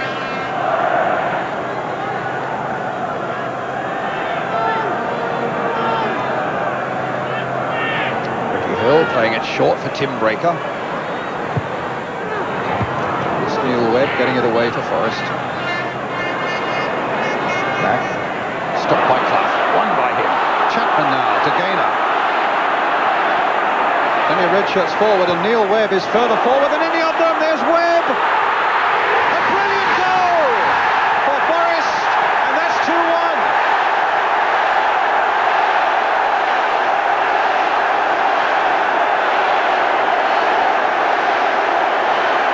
Well, Neil Webb had a few things to say to Tommy Gaynor because he passed out to him so often and Tommy hadn't been able to gather the ball. That was a superlative ball in by Gaynor. And good, quick thinking and clever skills from Neil Webb. It was a superb ball. Gaynor's kept the shape all afternoon. He's found difficulty getting past Grimes, but he's kept the shape, and whilst he's been out there, there's always a chance of that ball. But I did feel it was a very close decision there, and they've got the benefit of the linesman's flag. Forest then leading by 2-1. Foster was certainly claiming offside, I believe, Brian. Yes, he was.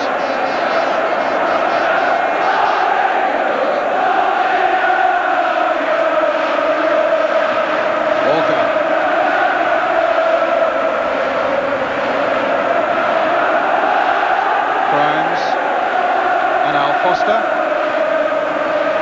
towards Wegley. Something's there.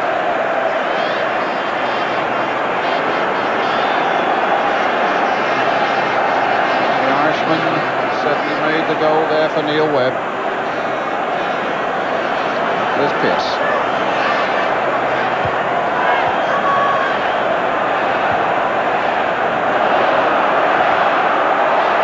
Luton claiming an offside. But the flag stayed down and Webb did the rest. A foul by Foster there on Clough.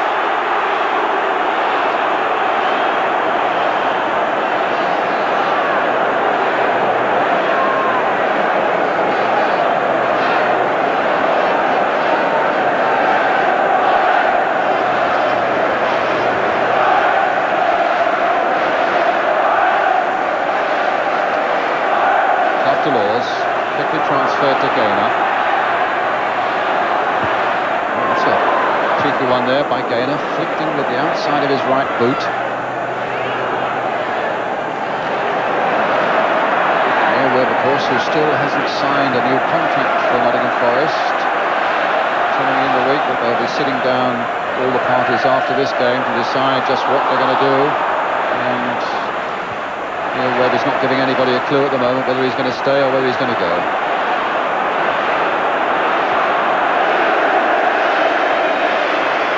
Nigel Clough's really becoming an influence on this game. He's dropped off Foster, he's playing deeper now, 20 yards, he's almost playing in midfield, he's not being picked up, and his deft little touches are causing problems for Forest.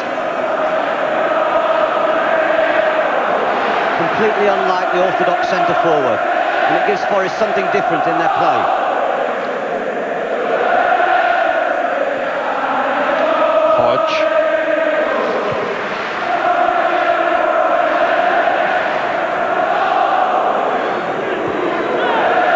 Crease.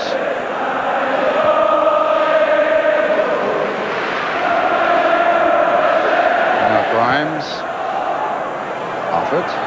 Stopped by Webb. I don't think Gaynor will get there. Grimes got there first. Both the Luton Town substitutes are warming up. Darren McDonough, a midfielder, and Raphael Mead, who is a striker at a time when they're wanting goals. Mead, who played once for Arsenal, of course, and then went to Portugal, played for Sporting Lisbon, and then joined Luton from Dundee United. Here's Nigel Clough, who, as David Fleet saying, is making such an influence now, and Webb also coming so much more into the game. Breaker, though, for Luton. Wilson, he certainly won't stop running. Hill. Foster. Grimes.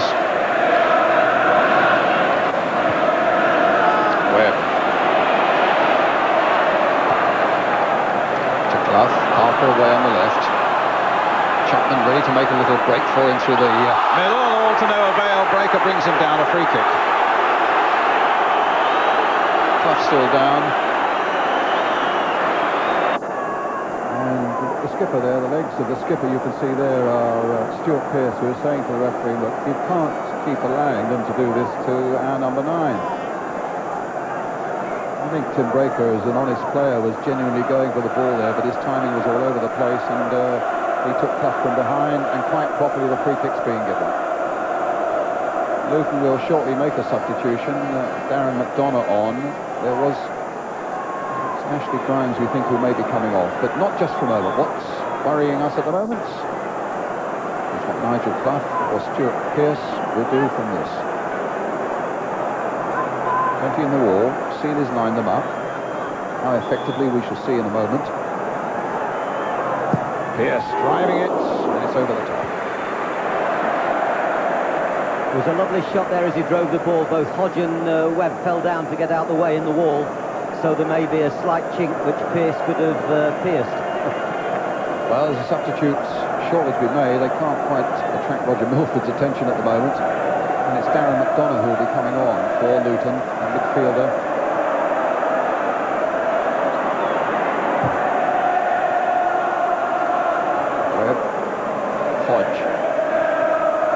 Beginning to look much more comfortable about their work now. They were edgy in that first half hour in particular when Luton played so well against Foster going in.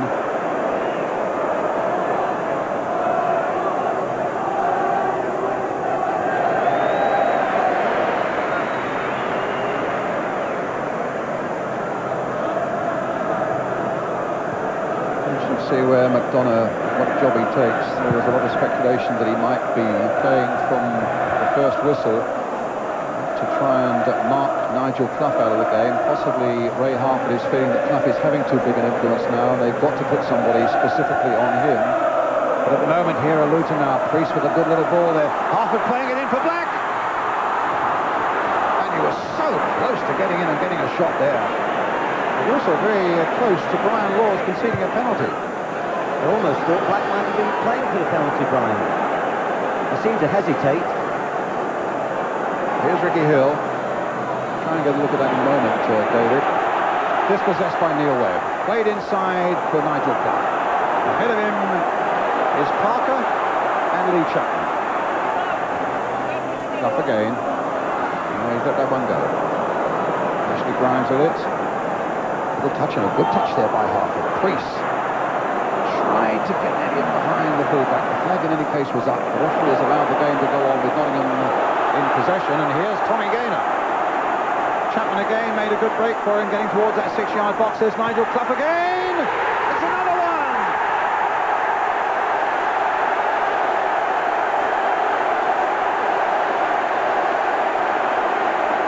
Well, he's been Forest's top scorer for the last 3 seasons. He's top scorer again now. He's added 2 to his 17 that he's scored already this season. He's on 19. Sliding that in wide of Seeley, just inside the far post. And Forest now leading 3-1 with some valuable breathing space. David Fleet? Well, there was just a little space there that was picked out. Coffey once again coming from a deeper position, whereas he's not standing up against the central defenders. He's coming all the time, drifting from deeper positions. And he's one of these players that has quite happy to have an early shot. He's not worried if there's bodies in front of him where he's got to make the perfect goal. He's quite happy to hit the ball, and it's crept in the far corner. And I think, to be fair to him, he's deserved it. He's played excellent. He plays with his head. Meanwhile, the substitution has been made. Darren McDonough is on. It's good to see him on because he missed last year's final with an injury just 24 hours before the game against Arsenal. So good for you, Darren McDonough, even though you've come on at a time, a real crisis for Luton. 3-1 down.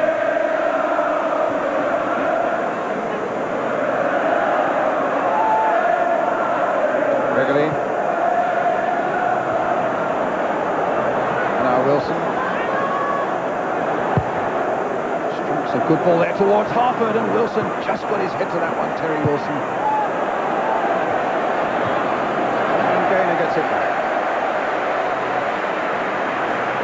That was the ball that did all the damage to Forest early on in the game, and it seems something that Luton have neglected as the game's gone on. But there was a glimpse of it again, and danger once again for Forest.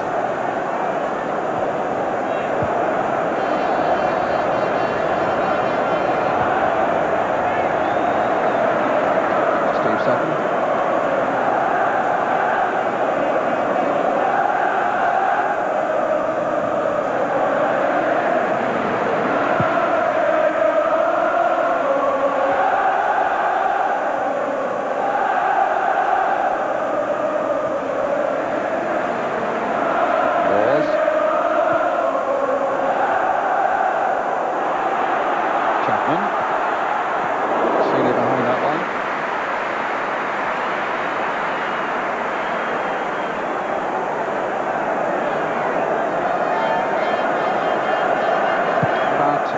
To go. David Fleet has to nominate our man of the match. I don't want you to name the man of the match obviously yet, David, but what sort of people are going through your mind? Well, there's a few contenders, Brian. There's been lots of good football played out there, lots of good controlled football. Stevie Hodges broken very well, very energetically second half, and was influential, of course, in the most important goal, the equaliser. Nigel Clough has played splendidly all afternoon with an economy of effort and has been very influential as the game's gone on.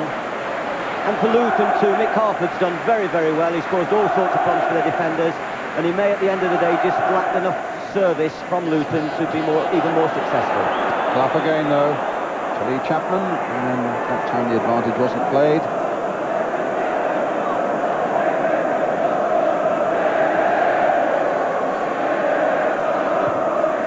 Webb gets it back to Sutton.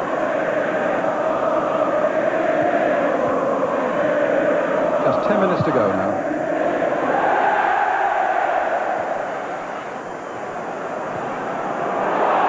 There's Gaynor. McDonough's after him. Gaynor gets it across. He tracked back superbly there, Tim Breaker. Almost finished up with the press photographers. He was hurtling down towards that situation. It's a dangerous ball in by Gaynor again. Yeah, you could say that Gaynor's gained confidence as the afternoon's gone on. I once saw him play in Southern Ireland when he played at Limerick, and I asked an Irish scout, is he quick or very quick? He said he's more deceptive than he looks. He's certainly played well this afternoon as the game's gone on. Well, a man who's more deceptive than he's looked, here he is. Well, he did well enough there, and he's found Hodge.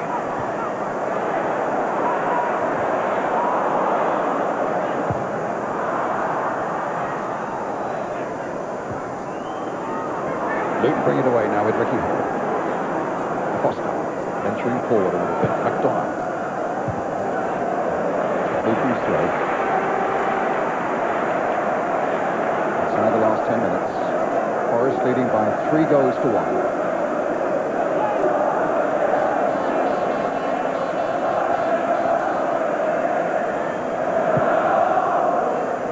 Harford versus Wilson. Harford touching it down for Wembley.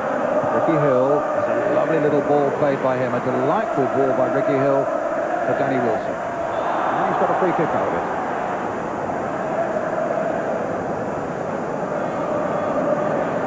So you say about Ricky Hill, you can watch him all day and he never gives the ball away. It's a lovely ball he played there for Wilson. Scooped nicely over the defender. Here's the free kick. Stuart Pearce there.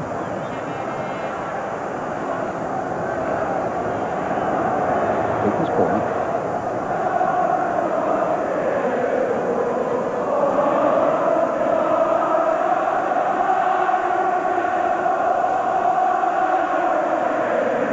Reese and Webb getting it away.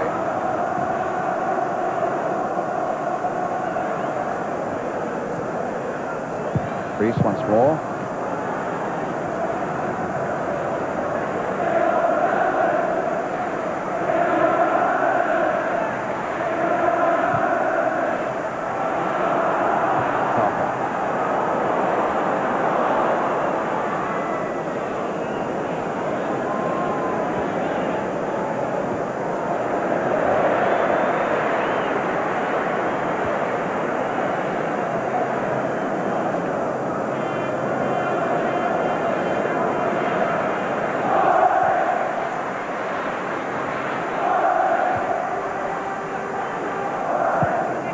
Chapman. Gaynor. Brought down very heavily there by Harford.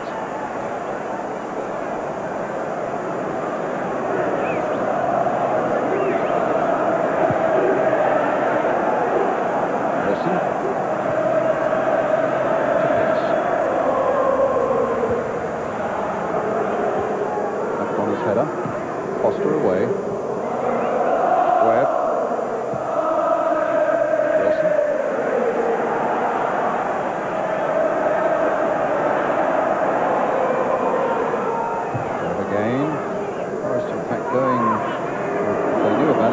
Going for a record. The highest score in a League Cup final was 4 by West Bromwich Albion in the second leg. It used to be played over 2 legs in its early days. In 1966, the final, the second leg against West Ham, which they won 4-1. Well, Forest are 3-1 up here.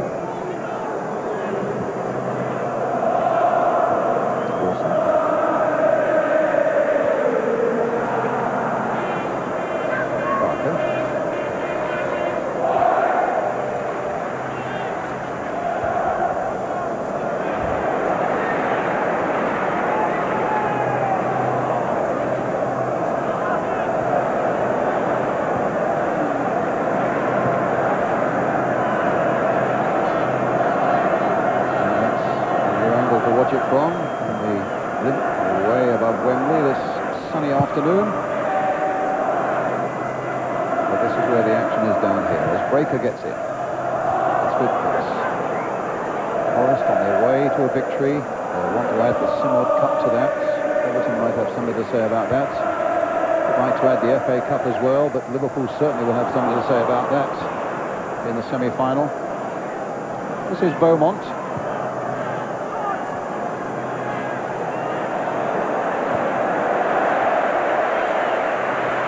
So 5 minutes of this game left now. Nigel Clough's 2 goals, one by Neil Webb, answering the opening goal for Luton by Mick Hunt.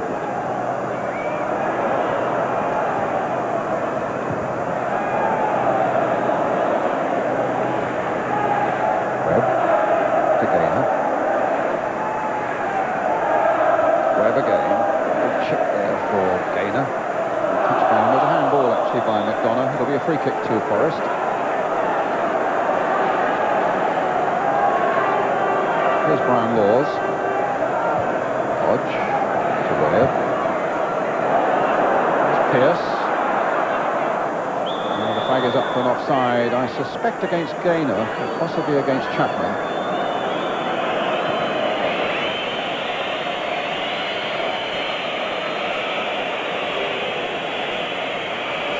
Danny Wilson.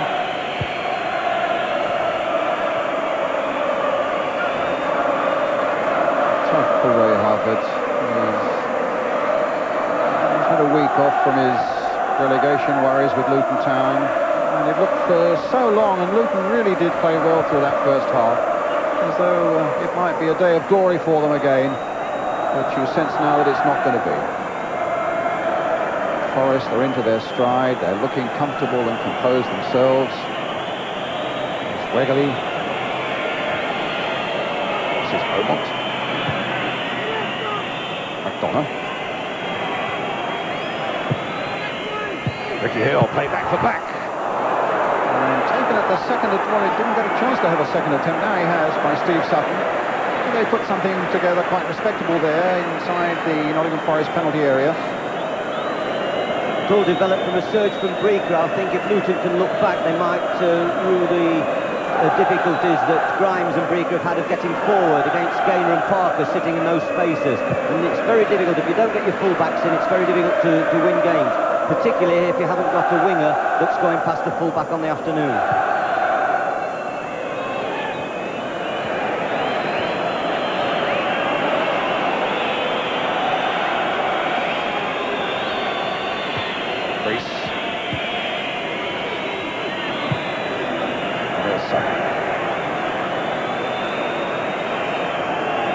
There's about 2 minutes left, and short of the game being turned upside down by somebody in those 2 minutes, David, I just wonder if you might like to nominate your man of the match on this 1989 Littlewoods Cup final at Wembley.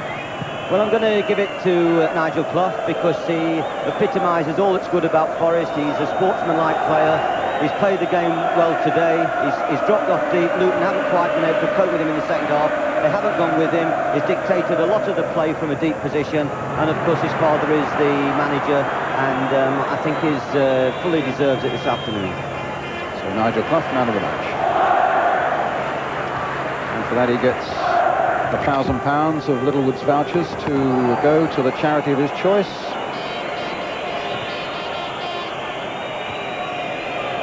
And if I remember rightly, a cup glass decanter as well. And a winner's medal too, it would seem. Here's Beaumont now for Luton. On the last minute of the game, Ricky Hill. Wegley's chasing, Walker's with him.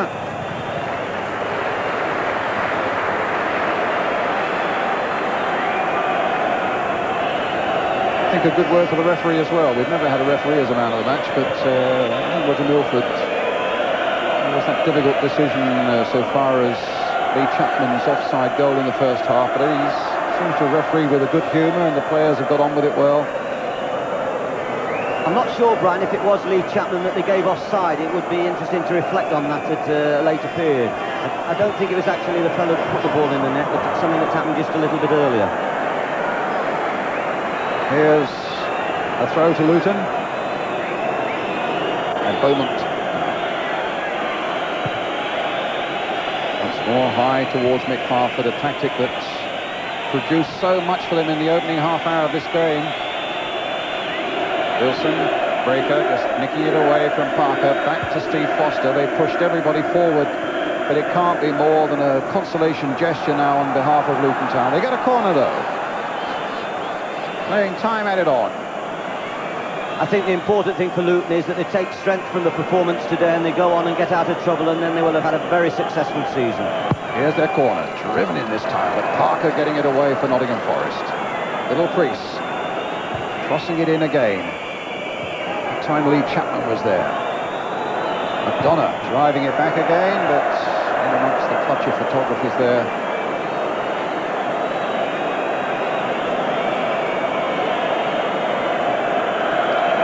So a goal kick for Nottingham Forest. On their way past Chester, Coventry, Leicester, Queen's Park Rangers, Bristol City, and now They beat Luton Town to take the 1989 Littlewoods Cup. Father and son. Brian Clough's first trophy since Nottingham Forest won the European Cup back in 1980. They were here that same year for the League Cup but lost it to Wolves, having won it the 2 previous years.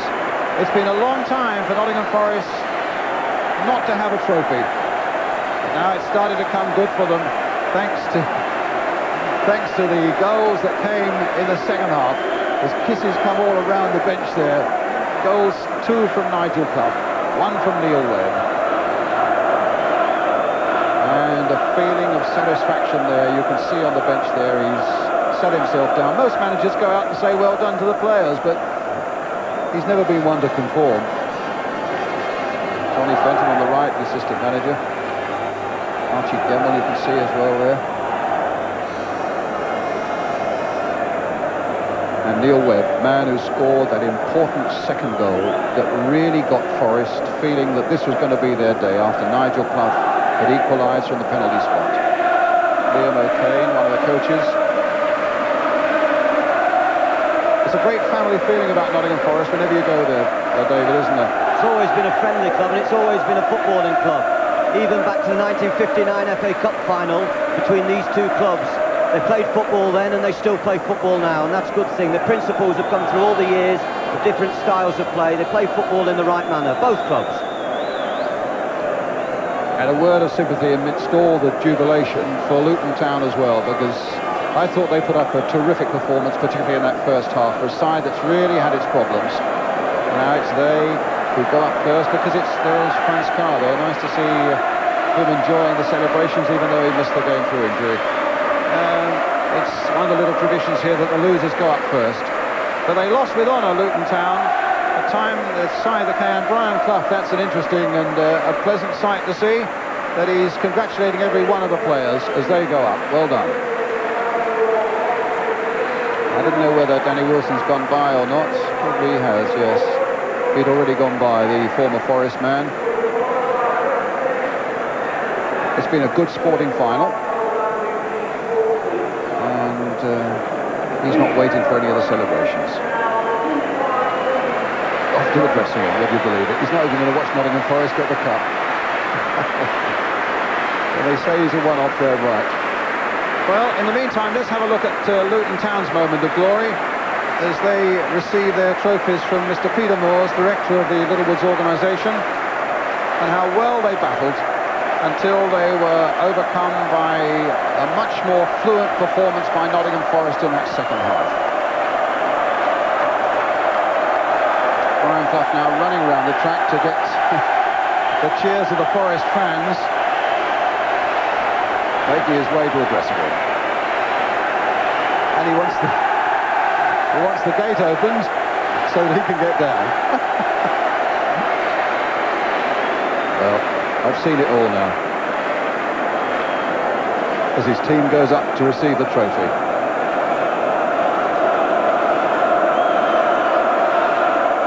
Led by Stuart Pearce. It's a longer climb these days to the Royal Box for weary footballers, and their headgear and their scarves and this swashbuckling character of a fullback Stuart Pearce. The cup is back at Forest.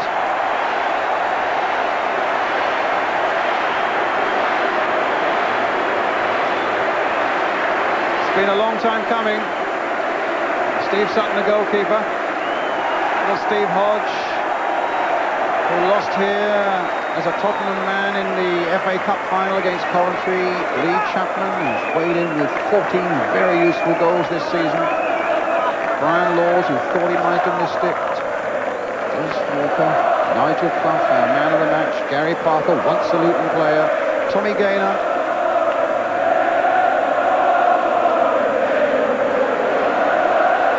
The faces change, but the smiles are always the same. And at the end of the day, you have to say, for all the excellent play that Luton showed in the first half, maybe at the end we got the right result.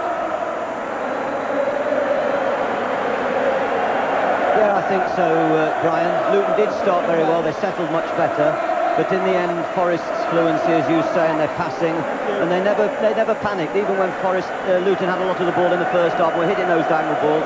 Forest never panicked, and slowly, typical in their fashion, they got back into the game and were patient and got their just desserts.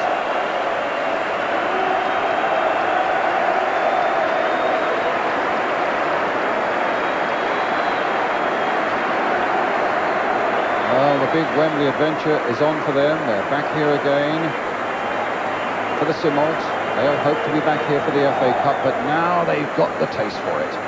Let's join Jim Rosenthal. Good, Nigel, thanks very much for stopping. You don't know too many of these, I know, but this must be one of your finest moments. Yes, yeah, it's the first of many trophies for us. We're back again twice this season. I think you know deep down what it meant to Dad as well to win this one, don't you? I know what it meant to me and to the team and all those supporters. That's what I'm most aware of. How did you turn the game round, though? Because at half-time it was looking very dodgy, wasn't it? Yes, we just had to play it a little bit quickly. A little bit more quickly than we were in the first half, and we came out second half and just stepped up a gear or two. OK, now it turned a bit on a penalty incident, Nigel. I think we can show you if you look down at your monitor here. Yes. What did you make of this one? I think the goalkeeper just caught him with his right hand there as it went up. I don't think there was much argument about it. No, I don't think there was. I think the referee was quite right on most things, of course. And then you got a goal that makes you the top scorer in the competition as well. Oh, I didn't know that. Well, you have, and I think you got another £1,000 for that. That's nice. And it went away quite sweetly, Nigel. I think we're lining it up for you now. Yes, yeah, a little bit. We're taking it from way back this time, so you can... That's your skipper. Yeah, superb ball from Stuart Pearce. He's been doing that all season. Puts Tommy away, he takes it superbly there. And I just hung about the edge of the box and just managed to... I think it went through somebody's legs just here. Just managed to sneak inside the post. Terrific, that's a great finish from you, and we've got the man of the match. Here's your decanter, Mr. Peter Moores from Littlewoods. Absolutely wonderful. Thanks very much. So you've done two things. You've won this, you're man of the match. You've done it. Top scorer as well. You're going to miss the team photos down there, Nigel, if you don't get on. Thanks for stopping by. Thank you so much.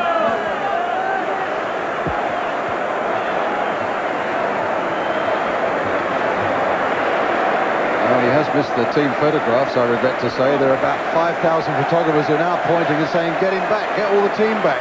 So I think I think they've all got to go back and have their pictures taken again. How could you have a picture taken of a team photograph like that without the man who scored 2 of the goals in the final? So our apologies to all those press photographers and to the Forest players who've got to go through it all again.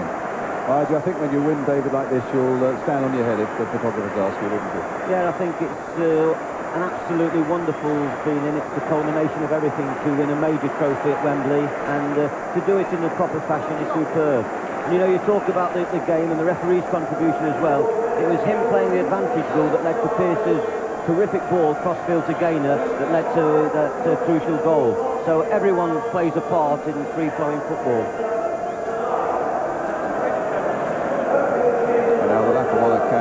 Proceed, and the Forest won it in 78 here against Liverpool. At least they need to replay that time. They beat Southampton in 79, and so they know what this League Cup as it was, and then it became the Milk Cup, and then the Littlewoods Cup. Brian Laws, who must have felt in midweek that his chance of playing had gone because he'd had this terrible gash in his hand, and Steve Chettle had played very well against Norwich at right back, and in fact Brian Clough indicated first off after that game that this would be the side that played at Wembley. But Laws has played well for him, and Brian Clough decided to stick with the man who joined him from Middlesbrough.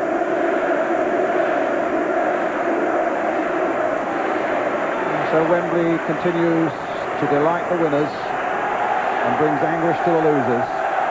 A team of Nottingham Forest winners there who really lit up the second half for us in this Littlewoods Cup final.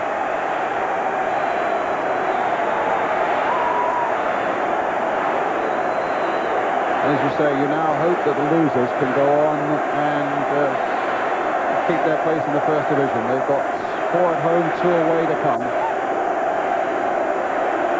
But just look at the hordes of Forest fans. Their dates have been good this year. They've been getting around the 20,000 mark.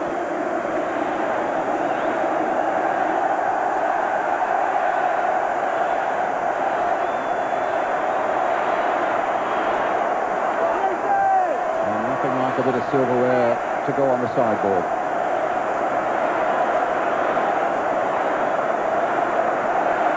Nigel Clough, the man of the match, and there are 1 or 2 others around who also, Tommy Gaynor, when you look at Tommy Gaynor, his contribution with 2 of those goals and the skipper Stuart Pearce.